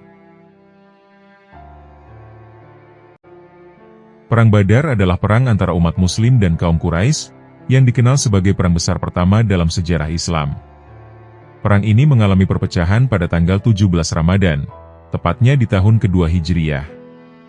Dinamakan Perang Badar, karena terjadinya peperangan di sumber mata air yang bernama Badar. Yang mana, tempat itu terletak di antara Makkah dan Madinah. Oleh sebab itulah, perang besar di bulan suci Ramadan itu dinamakan Perang Badar. Merujuk pada Islamic Relief, penyebab adanya Perang Badar disebabkan oleh perseteruan di antara keduanya. Kaum Quraisy seringkali menghalangi jalannya penyebaran ajaran Islam. Mereka menyulitkan para muslimin, yang ingin berbagi ajaran Allah Subhanahu wa Ta'ala. Seperti yang diceritakan dalam kitab Sirah An-Nabawiyah, oleh Abdul Hasan Ali Al-Hasani An-Nadwi. Saat itu, perbandingan pasukan antara Muslim dan Quraisy berbanding jauh. Di mana, mereka berisikan kurang lebih 1000 prajurit, dengan 100 ekor kuda. Sedangkan umat Muslim hanya terdiri dari sekumpulan 300 laki-laki, dan hanya dengan 2 ekor kuda. Dengan perbandingan jumlah yang sangat signifikan, tentu dapat dikatakan, bahwa umat Muslim akan dengan mudahnya dikalahkan oleh suku Quraisy. Dalam kitab Ar-Rohiq Al-Mahtum Sirah Nabawiyah, oleh Sofiur Rohmah Al-Mabarakfuri. Perang ini mengambil waktu saat kafilah dagang Quraisy yang sedang perjalanan pulang dari Syam menuju Makkah. Mereka kemudian dihadang oleh pasukan di Madinah. Kafilah dagang Quraisy tersebut membawa kekayaan penduduk Makkah, sebanyak 1000 ekor unta, dan membawa harta benda bernilai 5.000 dinar. Oleh sebab itu, Nabi Muhammad SAW berkata pada para muslim, "Ini adalah kafilah dagang Quraisy yang membawa harta benda mereka. Halangi mereka. Semoga Allah Subhanahu wa Ta'ala memberikan barang rampasan itu pada kalian." Peperangan pun dimulai. Tak ada rasa takut tergambar di wajah Nabi dan para sahabat saat mereka berjalan dari Madinah menuju medan peperangan. Dengan menyiapkan taktik serta siasat dari Nabi Muhammad SAW, pasukan Muslim sampai pada mata air Badar lebih dahulu dibandingkan kaum Quraisy. Hal ini sebagai upaya untuk mengamankan air beserta cadangannya di tengah lembah gurun Badar. Orang yang pertama kali gugur adalah Al-Aswad bin Abdul Asad Al-Mahzumi, seorang kaum Quraisy yang kasar, yang berusaha merebut pasokan air dari para Muslim. Tetapi, gerakannya itu dihalangi oleh Hamzah bin Abdul Muthalib. Kemudian, ia berhasil dikalahkan Hamzah, hingga membuatnya tercebur dalam mata air Badar, dan berakhir meninggal dunia di tangan Hamzah. Selanjutnya, perang semakin pecah dengan jatuhnya 3 penunggang kuda Quraisy, yang juga komando pasukan. Hal itu membuat kaum Quraisy naik pitam, dan semakin murka dalam penyerangan ke pasukan Muslim. Sedangkan itu, Rasulullah SAW berdoa dan memohon bantuan pada Allah Subhanahu wa Ta'ala. Beliau memohon akan kemenangan, hingga pada akhirnya dalam riwayat Muhammad bin Ishaqi menyebutkan, Rasulullah SAW bersabda, "Bergembiralah wahai Abu Bakar. Telah datang pertolongan Allah Subhanahu wa Ta'ala kepadamu." Inilah Jibril yang datang sambil memegang tali kekang kuda yang ditungganginya. Ia berjalan di atas gulungan-gulungan debu. Dengan bantuan para malaikat, para Muslim pun berperang. Dalam riwayat Ibnu Sa'ad, dari Ikrimah, dia berucap, pada saat itu, ada kepala orang musyrik yang terkulai, yang tak diketahui siapa yang melakukannya. Ada juga tangan yang terputus, juga tanpa diketahui siapa yang melakukannya. Peperangan besar ini terjadi dalam 2 jam, yang berakhir kemenangan pada pasukan Muslim. Mereka berhasil meruntuhkan pertahanan kaum Quraisy, hingga mereka mundur, dan menyerah. Setelah 6 tahun berakhirnya Perang Badar, para Muslim berhasil menyebarkan ajaran Islam di Makkah dengan damai, tanpa adanya gangguan dari kaum Quraisy. Perang besar Badar ini pun disebut dalam surah Ali Imran, ayat 123 hingga 126. Sungguh, Allah benar-benar telah menolong kamu dalam Perang Badar. Padahal, kamu pada saat itu adalah orang-orang lemah. Oleh karena itu, bertakwalah kepada Allah, agar kamu bersyukur. Quran Surat Ali Imran, ayat 123. Perang Badar ini memiliki nilai penting dalam ajaran Islam. Peristiwa ini menggambarkan bagaimana rasa tunduk dan berserah diri kepada Allah Subhanahu wa Ta'ala dapat memberikan bantuan tiada tara kepada hambanya.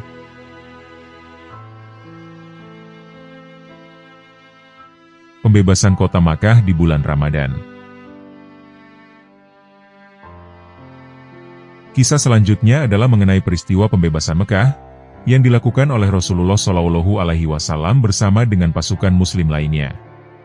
Peristiwa ini kerap disebut dengan nama Fathu Makkah. Fathu Makkah adalah peristiwa di mana kemenangan telah umat Islam atas kaum kafir Quraisy. Umat Islam berhasil menguasai kota Makkah, sehingga kota tersebut kembali suci dari patung berhala. Peristiwa ini terjadi semasa bulan Ramadan, tepatnya pada hari Jumat, di tanggal 20 dan 21 Ramadan, tepatnya di tahun ke-8 Hijriyah. Mengutip buku Wealth Management, Manajemen Harta Rasulullah SAW. Metode pembelajaran dari hal yang belum pernah dibahas, karya Dodik Siswunto. Penyebab munculnya kejadian Fathu Makkah ini dimulai dengan adanya pelanggaran dalam perjanjian Hudaybiyah. Perjanjian yang berisi, bahwasanya jika ada satu pihak yang diserang, maka penyerangan tersebut harus dilakukan dengan menyeluruh. Kala itu, pihak Rasulullah, Bani Huza'ah diserang oleh Bani Bakar, yang merupakan kelompok dari Quraisy. Mengetahui kabar ini, Rasulullah SAW yang saat itu sedang di Madinah, langsung bergegas mendatangi Makkah dengan pasukan Muslim lainnya.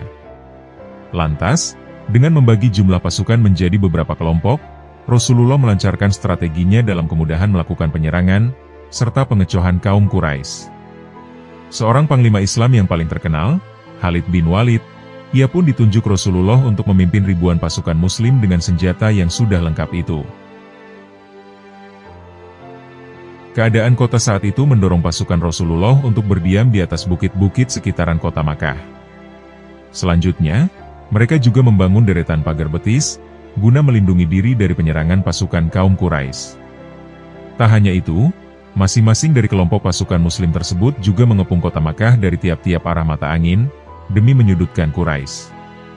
Sehingga akhirnya, peristiwa tersebut menghasilkan kemenangan umat Islam atas kaum Quraisy.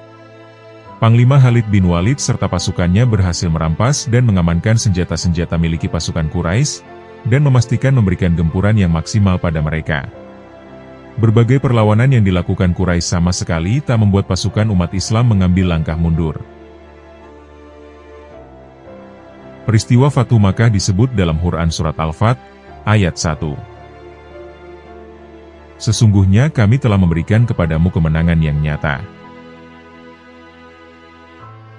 Selain itu, dalam bukunya yang bertajuk Sejarah Kebudayaan Islam, karya Yusak Burhanuddin dan Ahmad Fida, kemenangan umat Islam di Fathu Makkah adalah bukti pertolongan dari Allah Subhanahu wa Ta'ala. Seorang Muslim yang beriman dan bertakwa hendaknya selalu meminta pertolongan kepada Allah Subhanahu wa Ta'ala. Hal itu karena Allah Subhanahu wa Ta'ala merupakan satu-satunya tempat bagi manusia untuk memohon perlindungan dan pertolongan. Manusia tak akan dapat melakukan sesuatu apapun tanpa adanya pertolongan dari Allah Subhanahu wa Ta'ala. Jelasnya.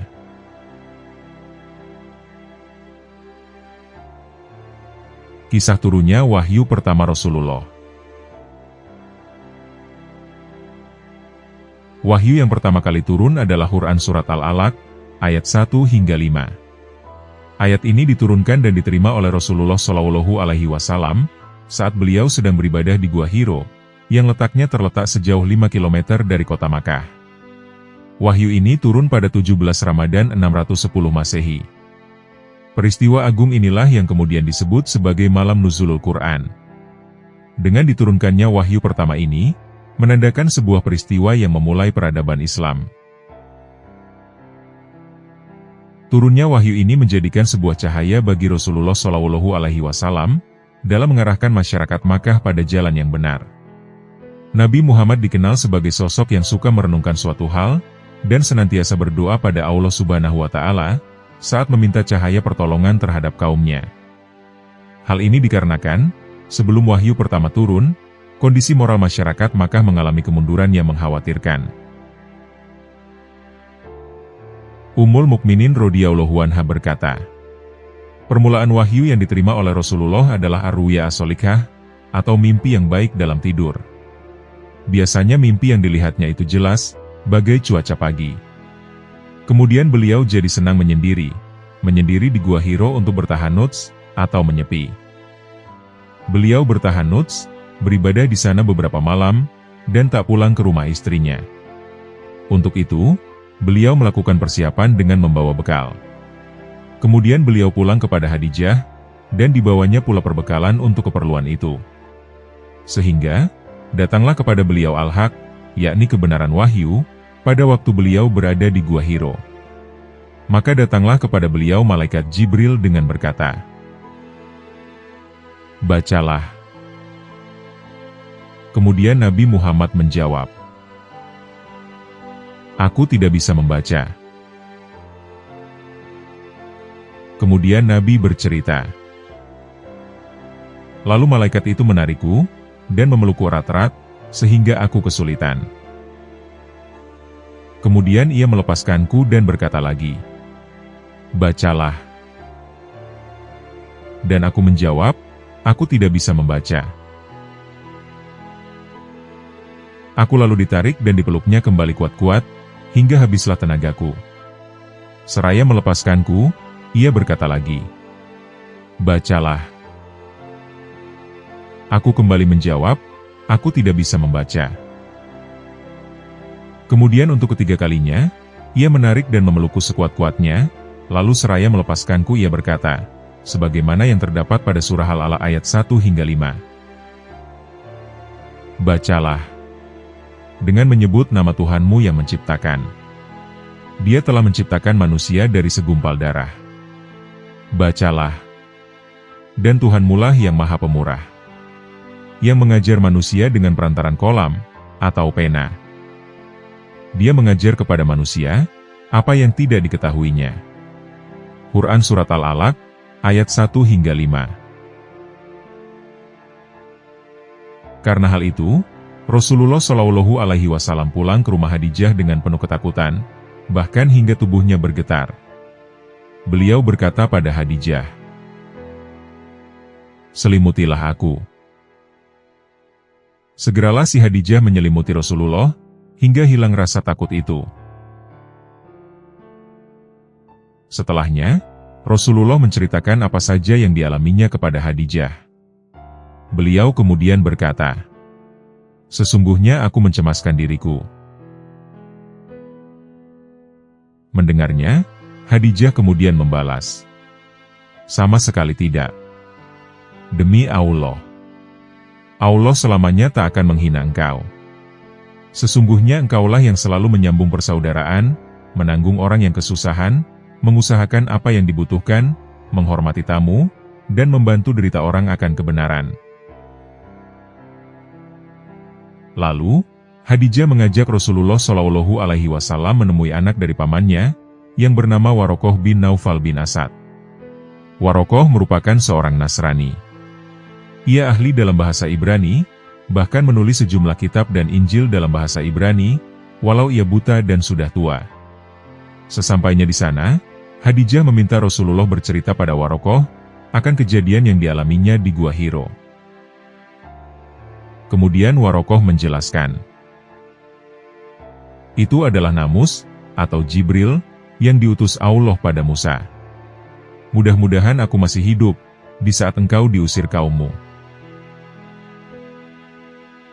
Rasulullah kembali bertanya, apakah mereka akan mengusirku? Warokoh menjawab, ya. Sebab, setiap orang yang membawa seperti apa yang engkau bawa, pasti nantinya akan dimusuhi orang. Jadi, kelak engkau akan mengalami masa-masa seperti itu. Dan jika aku masih hidup, aku pasti akan menolongmu sekuat tenagaku. Tak berselang lama setelah pertemuan itu, Warokoh kemudian meninggal dunia.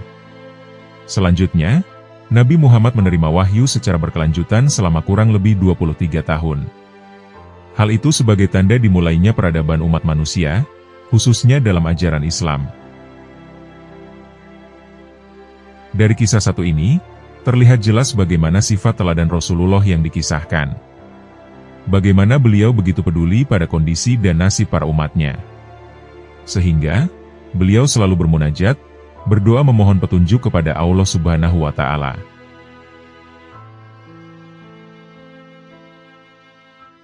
Tangisan Imam Malik radhiyallahu anhu. Al-Imam Malik bin Anas rahimahullah. Beliau lahir pada tahun 93 Hijriah dan meninggal pada tahun 179 Hijriah. Beliau adalah ulama besar Madinah, yang juga pendiri mazhab Maliki. Dalam suatu riwayat, Imam Malik diceritakan pernah menangis saat berbuka puasa. Saat hendak berbuka puasa di bulan Ramadan, Imam Malik menangis, hingga air matanya bercucuran membasahi janggutnya. Lalu salah satu muridnya bertanya, "Wahai guruku yang mulia, kenapa engkau menangis sedemikian sedih serta menyayat hati kami? Apakah ada di antara kami ada yang membuat hatimu sedih, atau hidangan ini kurang berkenan?" Imam Malik kemudian berkata, "Tidak. Tidak wahai murid-muridku. Sungguh kalian adalah murid-murid terbaikku dan sangat khidmah padaku. Bahkan hidangan ini teramat nikmat buatku." Sang murid bertanya, "Lantas, kenapakah wahai guru kami yang tercinta?" Imam Malik berkata, "Sungguh, aku pernah berbuka dengan guruku, Imam Ja'far As-Shadiq, cucu baginda Rasulullah Shallallahu Alaihi Wasallam. Dan saat itu juga dalam makanan yang nikmat seperti saat ini." Kemudian beliau berkata sambil terisak, "Wahai Ibnu Anas," maksudnya Imam Malik, "tahukah engkau, Rasulullah Shallallahu Alaihi Wasallam terkadang berbuka dengan 3 buah kurma dan air. Tapi beliau merasa sangat nikmat dan penuh syukur. Bahkan seringkali Rasulullah hanya berbuka sebutir kurma, dan itu pun dibagi dengan istrinya. Tapi sungguh, beliau merasa sangatlah nikmat. Beliau sedikit sahur dan buka, tapi sangatlah banyak ibadah dan syukurnya. Beliau selalu mendoakan kita, umatnya yang selalu lalai kepada baginda Nabi. Sedang hari ini kita dipenuhi makanan nikmat dalam berbuka, tapi kita sangatlah jauh dari ibadah dan rasa syukur." Kemudian Imam Malik melanjutkan ceritanya lagi. "Dan tahukah kalian setelah berkata itu, guruku Sayyidina Ja'far As-Shadiq pingsan, karena beliau tidak mampu membayangkan akan Rasulullah Shallallahu Alaihi Wasallam." Setelah Imam Malik menceritakan itu sambil terisak pada murid-muridnya, maka tiba-tiba seisi ruangan itu menjadi haru, dengan isap pilu kerinduan pada baginda Rasulullah Shallallahu Alaihi Wasallam. Demikian kisah Imam Malik bin Anas, ketika berbuka puasa dengan para muridnya pada suatu kesempatan yang mulia. Mudah-mudahan Allah menerima amal ibadah kita, dan menjadikan waktu berbuka kita berkah dan diridha Allah Subhanahu wa Ta'ala.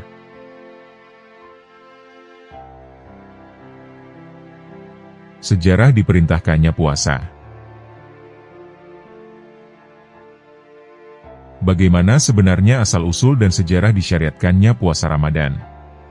Berikut ini penjelasannya. Imam At-Tabari dalam Jami' Al-Bayan menuliskan, bahwa Muadz bin Jabal radhiyallahu anhu berkata, ketika Rasulullah Shallallahu Alaihi Wasallam datang ke Madinah, maka puasa yang dilakukan oleh beliau adalah puasa Asyura, dan puasa 3 hari pada setiap bulannya. Hingga akhirnya Allah mewajibkan puasa Ramadan. Dan Allah menurunkan ayatnya. Wahai orang-orang yang beriman, diwajibkan kepadamu berpuasa, sebagaimana telah diwajibkan kepada umat sebelum kamu, agar kamu bertakwa. Quran Surat Al-Baqarah, ayat 183. Perintah tersebut berlanjut hingga pada ayat 184 Surat Al-Baqarah. Dan wajib bagi orang-orang yang berat menjalankannya, jika mereka tidak berpuasa, membayar fidyah, yaitu memberi makan seorang miskin. Pada awalnya, siapa saja yang ingin berpuasa, maka ia boleh berpuasa. Dan siapa saja yang ingin berbuka, maka dia boleh berbuka, dan cukup menggantinya dengan memberi makan orang miskin. Namun, pada akhirnya Allah mewajibkan kepada seluruh umat, yang sehat dan tidak dalam perjalanan untuk berpuasa. Tidak ada pilihan untuk berbuka. Dan untuk mereka yang sudah lanjut usia, tetap diberikan keringanan boleh berbuka dengan syarat, tetap memberikan makan fakir miskin. Maka turunlah firman Allah Subhanahu wa Ta'ala berikut ini. Barang siapa di antara kamu hadir, di negeri tempat tinggalnya, di bulan itu, maka hendaklah ia berpuasa pada bulan itu. Ibnu Katsir dalam tafsir Al-Quran Al-Azhi menjelaskan, proses pensyariatan puasa Ramadan ini mempunyai kemiripan dengan proses pensyariatan sholat, di mana keduanya melalui 3 tahapan pensyariatan. Perihal perubahan tahapan dalam puasa juga terjadi hingga 3 kali. Awalnya ketika tiba di Madinah, Rasulullah Shallallahu Alaihi Wasallam dan para sahabat berpuasa 3 hari pada setiap bulannya, dan beliau juga berpuasa di hari Asyura. Lalu kemudian turun syariat puasa Ramadan, Quran Surat Al-Baqarah, ayat 183, dan ini dinilai sebagai tahapan pertama. Pada masa awal-awal puasa Ramadan masih sifatnya pilihan. Siapa yang dengan sengaja tanpa alasan tidak berpuasa, mereka boleh tidak berpuasa, asalkan menggantinya dengan fidyah. Tapi ketika Allah menurunkan ayatnya, barang siapa di antara kamu hadir, di negeri tempat tinggalnya, di bulan itu, maka hendaklah ia berpuasa pada bulan itu. Maka tidak ada alasan lagi untuk tidak berpuasa, walaupun Allah tetap memberikan keringan. Bagi mereka yang sakit, dalam perjalanan, dan lanjut usia, mereka mendapatkan keringanan untuk tidak berpuasa dengan cara menggantinya, baik dengan cara puasa qadha ataupun dengan fidyah.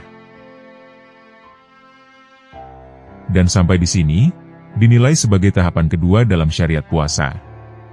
Seperti yang disinggung di awal tadi. Atas pensyariatan puasa, para sahabat boleh untuk makan dan minum, dan berhubungan suami istri, setelah tiba waktu berbuka.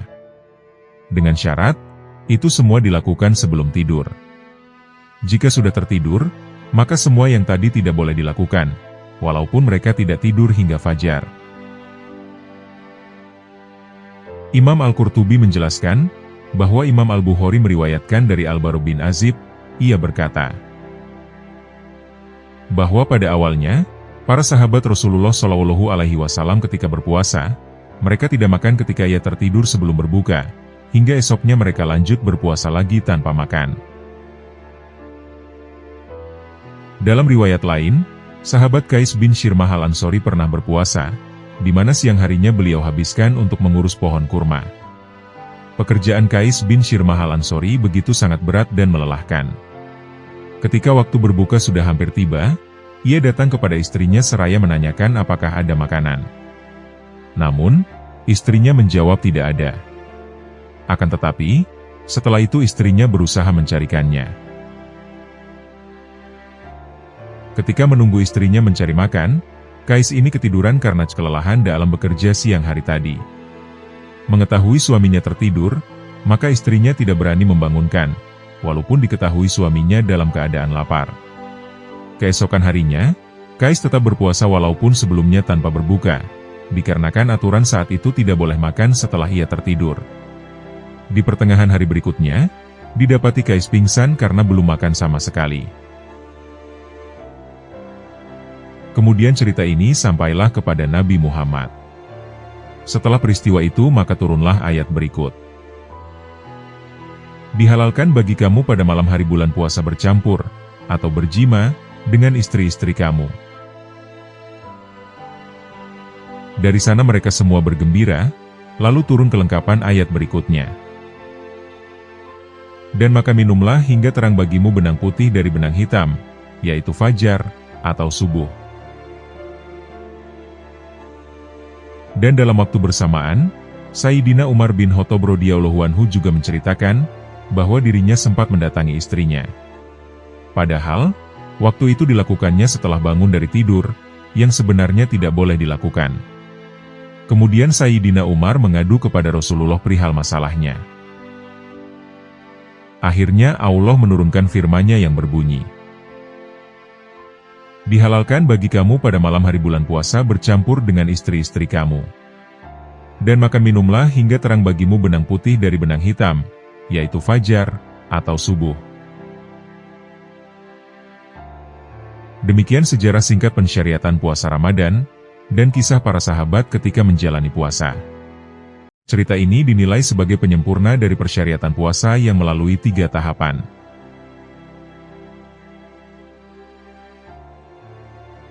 Semangat menjalankan ibadah puasa. Bulan suci Ramadan memberikan kesempatan emas bagi umat Islam untuk menggapai pahala melalui ibadahnya. Tentu saja, kita tak ingin untuk menyia-nyiakannya. Sudahkah kita beribadah di bulan suci Ramadan kali ini dengan maksimal? Berikut ini adalah kisah para sahabat Nabi dan para ulama terdahulu dalam mengisi bulan suci Ramadan. Robi bin Sulaiman pernah berkata, Imam Syafi'i menghatamkan Al-Quran pada bulan Ramadan sebanyak 60 kali, dan bulan lainnya sebanyak 30 kali.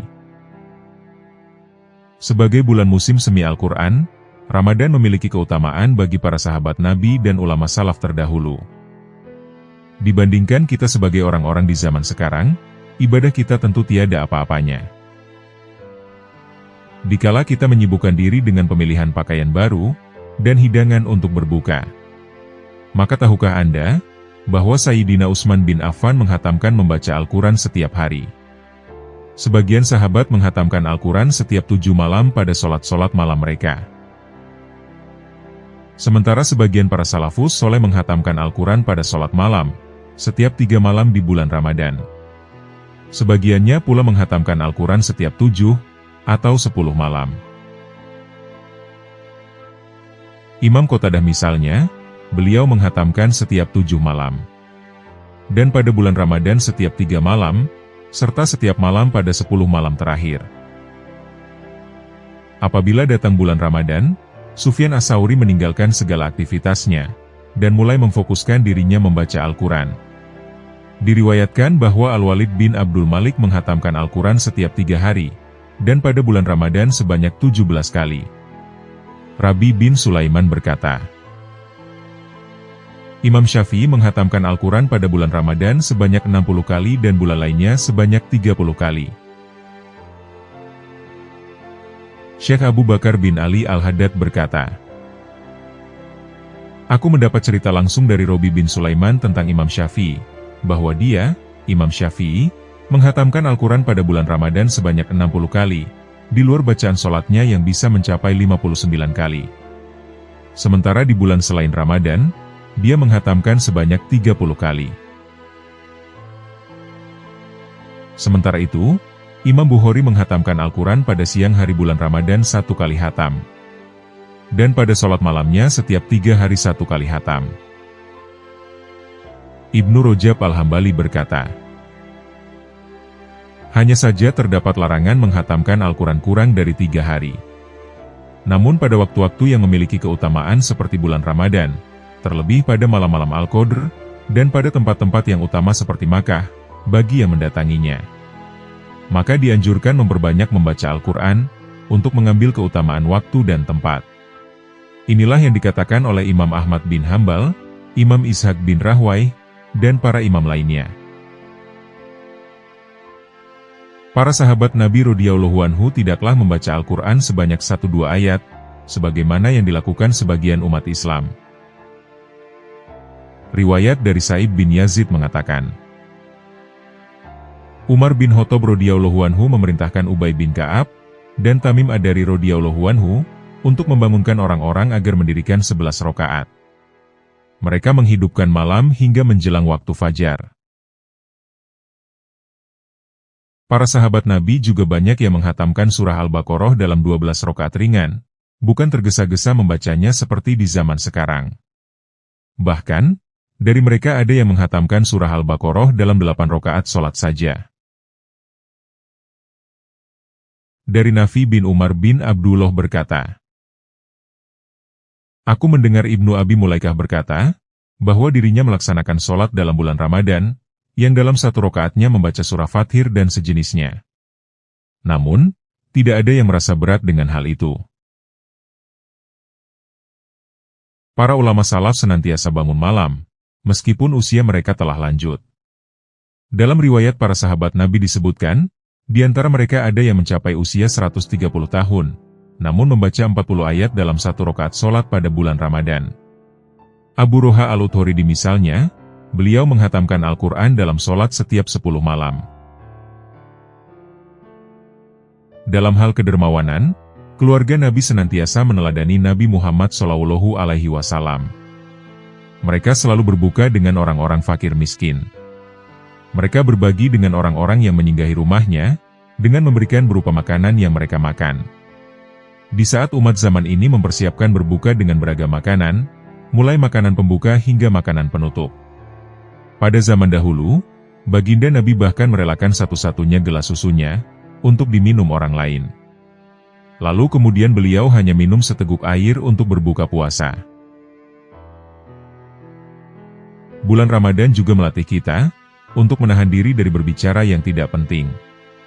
Bulan Ramadan tidak dibisingkan dengan acara-acara hura-hura di layar kaca dari mulai melek mata hingga menjelang berbuka.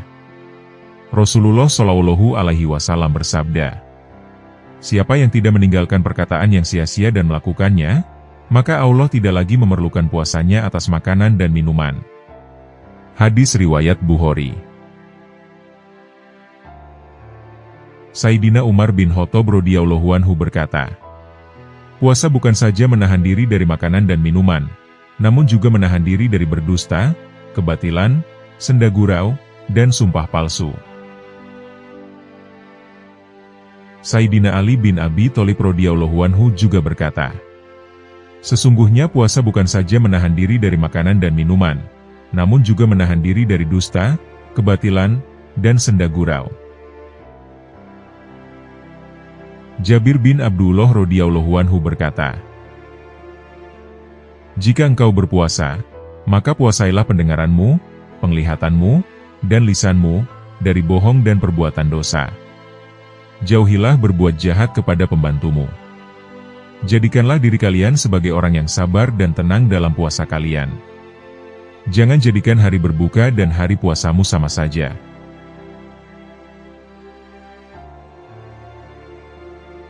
Kisah malam nuzulul Quran. Peristiwa dahsyat nuzulul Quran terjadi pada bulan Ramadan. Itulah salah satu sebab Ramadan menjadi bulan termulia dan penuh berkah. Allah menurunkan Al-Quran dari Lauhul Mahfudz ke langit dunia pada bulan Ramadan. Begitu juga dengan wahyu pertama, yang disampaikan malaikat Jibril kepada Nabi Muhammad SAW di Gua Hiro. Peristiwa turunnya wahyu pertama ini dikisahkan cukup detail. Selain malaikat Jibril dan Rasulullah SAW, ada satu sosok lain yang perannya hingga kini terabadikan dalam sejarah. Dialah Ummul Mukminin, Khadijah radhiyallahu anha.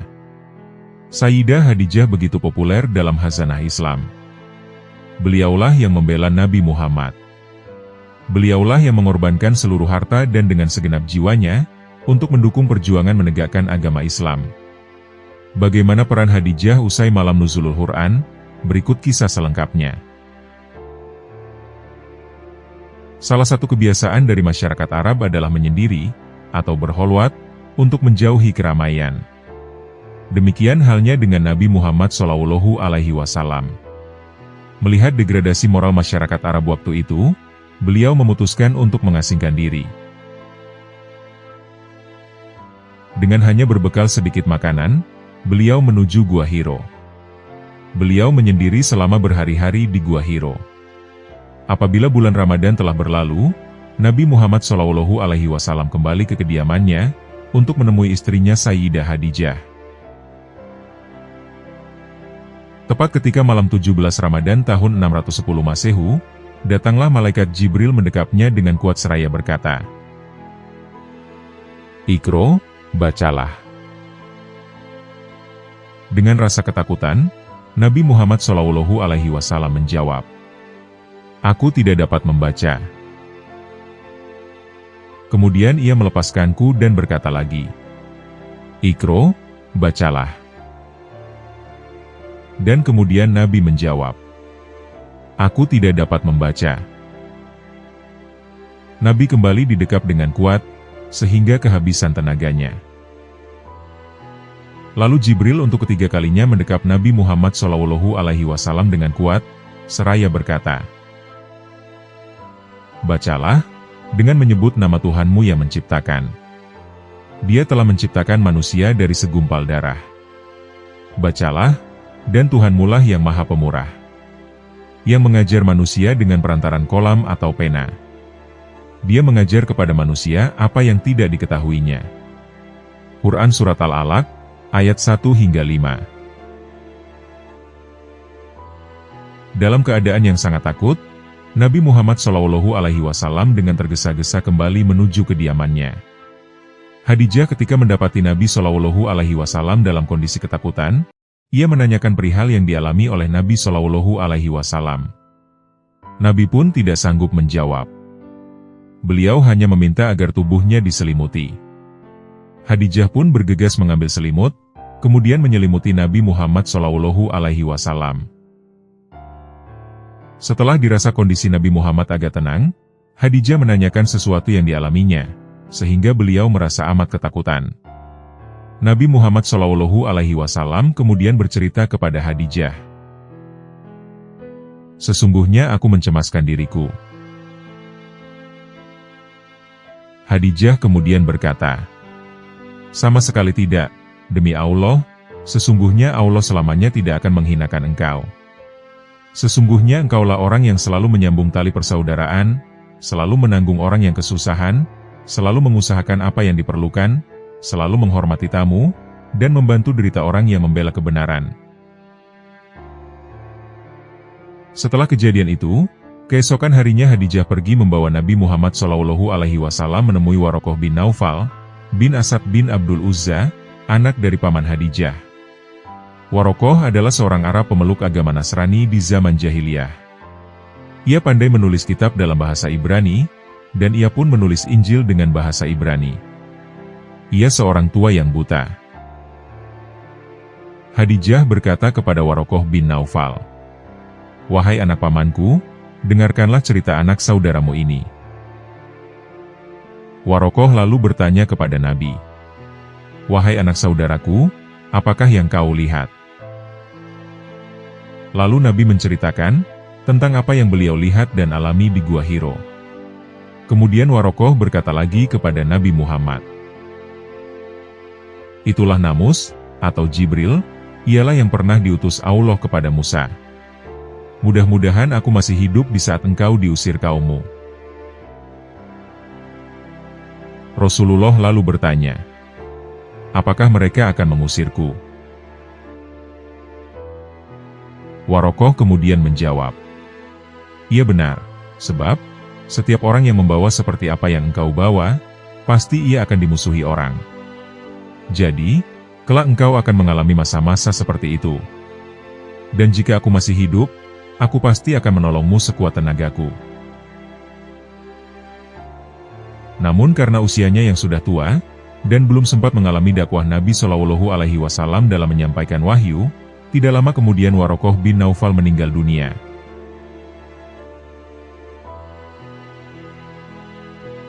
Memahami tujuan utama berpuasa.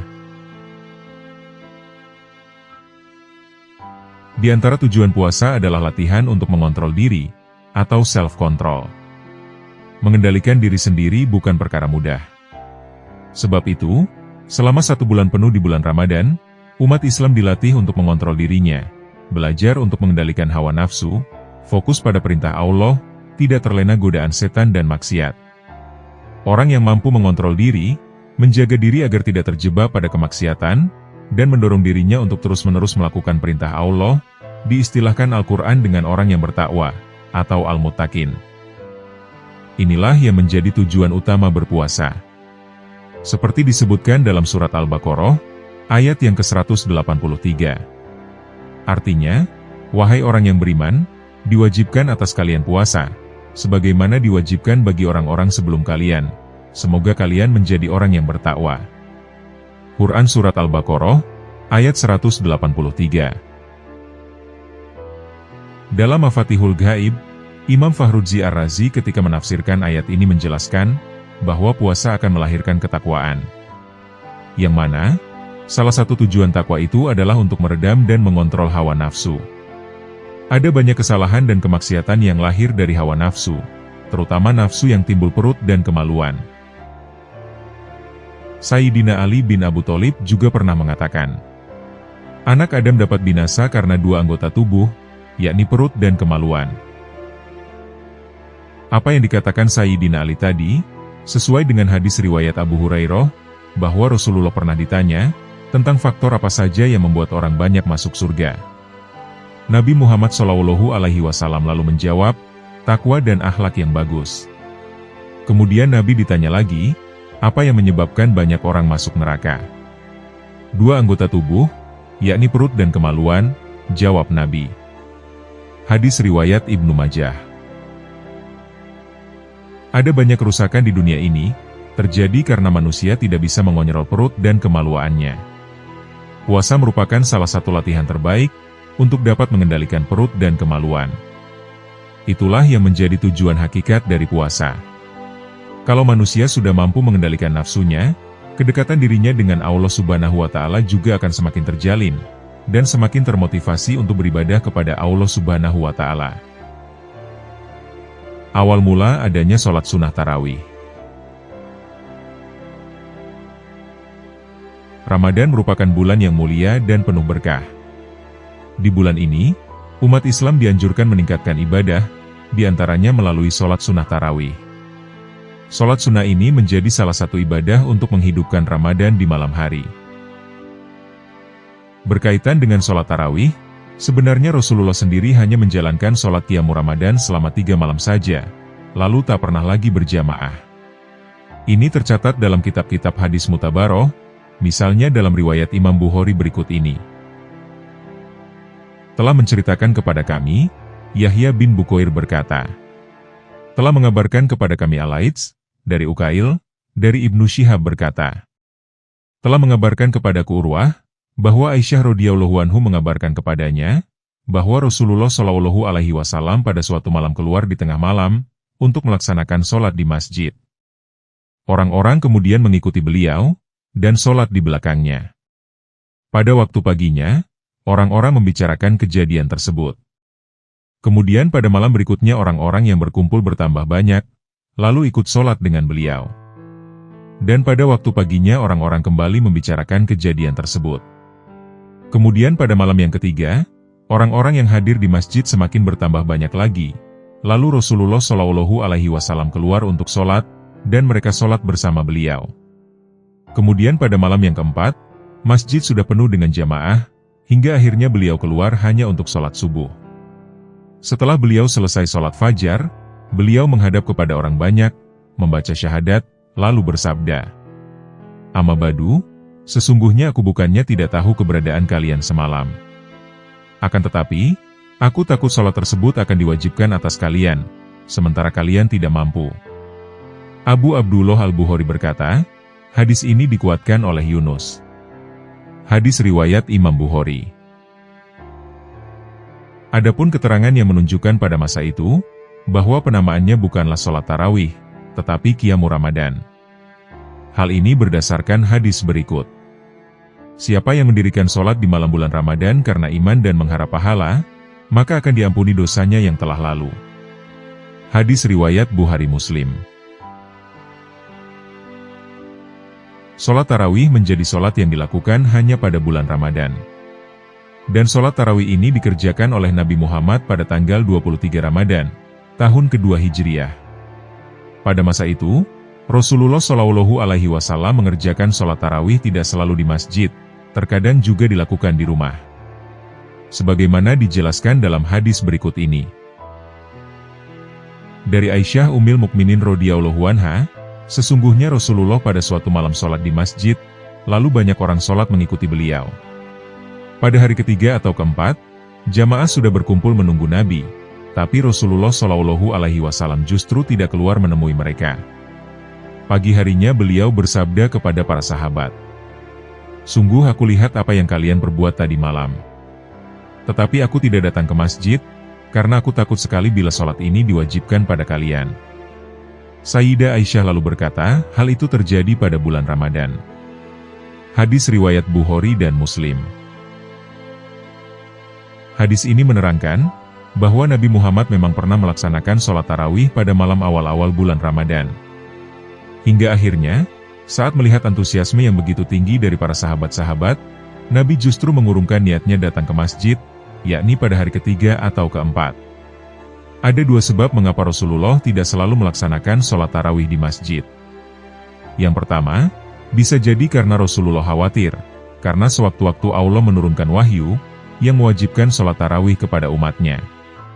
Tentu hal tersebut akan memberatkan umat generasi berikutnya, yang belum tentu memiliki semangat yang sama dengan para sahabat Nabi itu. Dan yang kedua, Rasulullah takut timbulnya salah persepsi di kalangan umat, bahwa sholat tarawih wajib, karena merupakan perbuatan baik, yang tak pernah ditinggalkan Rasulullah Shallallahu alaihi wasallam. Lantas, kapan awal mula dinamakan sholat tarawih? Istilah tarawih sendiri baru muncul belakangan, ketika ia diidentikan dengan sholat berjamaah yang punya jeda istirahat, atau tarwihah, setiap 2 kali salam, hingga genap 10 kali salam, atau 20 rakaat. Imam Ibnu Hajar Al-Asqalani menjelaskan asal nama tarawih ini sebagai berikut. Tarawih adalah jamak dari tarwihah, yaitu istirahat 1 kali, seperti kata taslimah yang berasal dari kata salam. Sholat berjamaah di malam-malam bulan Ramadan disebut sebagai tarawih, karena pada awalnya sholat tarawih dilakukan secara berjamaah, para sahabat beristirahat di antara setiap 2 kali salam. Ibnu Hajar Al-Asqalani dalam Fathul Bari, Juz 4 halaman 250.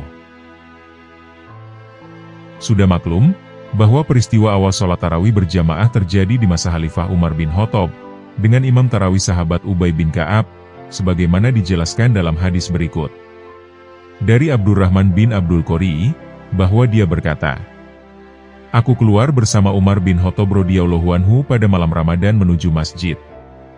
Ternyata, orang-orang sholat berkelompok-kelompok secara terpisah-pisah, ada yang sholat sendiri, dan ada seseorang yang sholat diikuti makmum, yang jumlahnya kurang dari 10 orang. Maka Umar bin Khattab berkata, aku pikir, seandainya mereka semuanya sholat berjamaah dengan dipimpin satu orang imam, itu akan lebih baik." Kemudian Umar memantapkan keinginannya itu, lalu mengumpulkan mereka dalam satu jamaah yang dipimpin oleh Ubay bin Ka'ab. Kemudian aku keluar lagi bersamanya pada malam yang lain, dan ternyata orang-orang sholat dalam satu jamaah, dengan dipimpin seorang imam, lalu Sayyidina Umar berkata, "Sebaik-baiknya bid'ah adalah ini.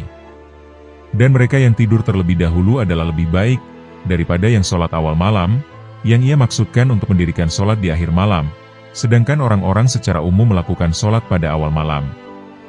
Hadis riwayat Bukhari. Demikianlah pembahasan kami tentang kisah-kisah teladan mengenai ibadah puasa di bulan suci Ramadan. Dengan memperbanyak amalan di bulan suci penuh berkah ini, semoga dapat menghapus dosa-dosa kita yang telah berlalu. Dengan memuliakan bulan suci ini dengan cara beribadah, semoga kita semua mendapat rahmat dari Allah Subhanahu wa Ta'ala. Dan semoga dengan apa yang telah kami sampaikan, dapat menambah ketakwaan kita kepada Allah Subhanahu wa Ta'ala. Wallahu a'lam bishawab.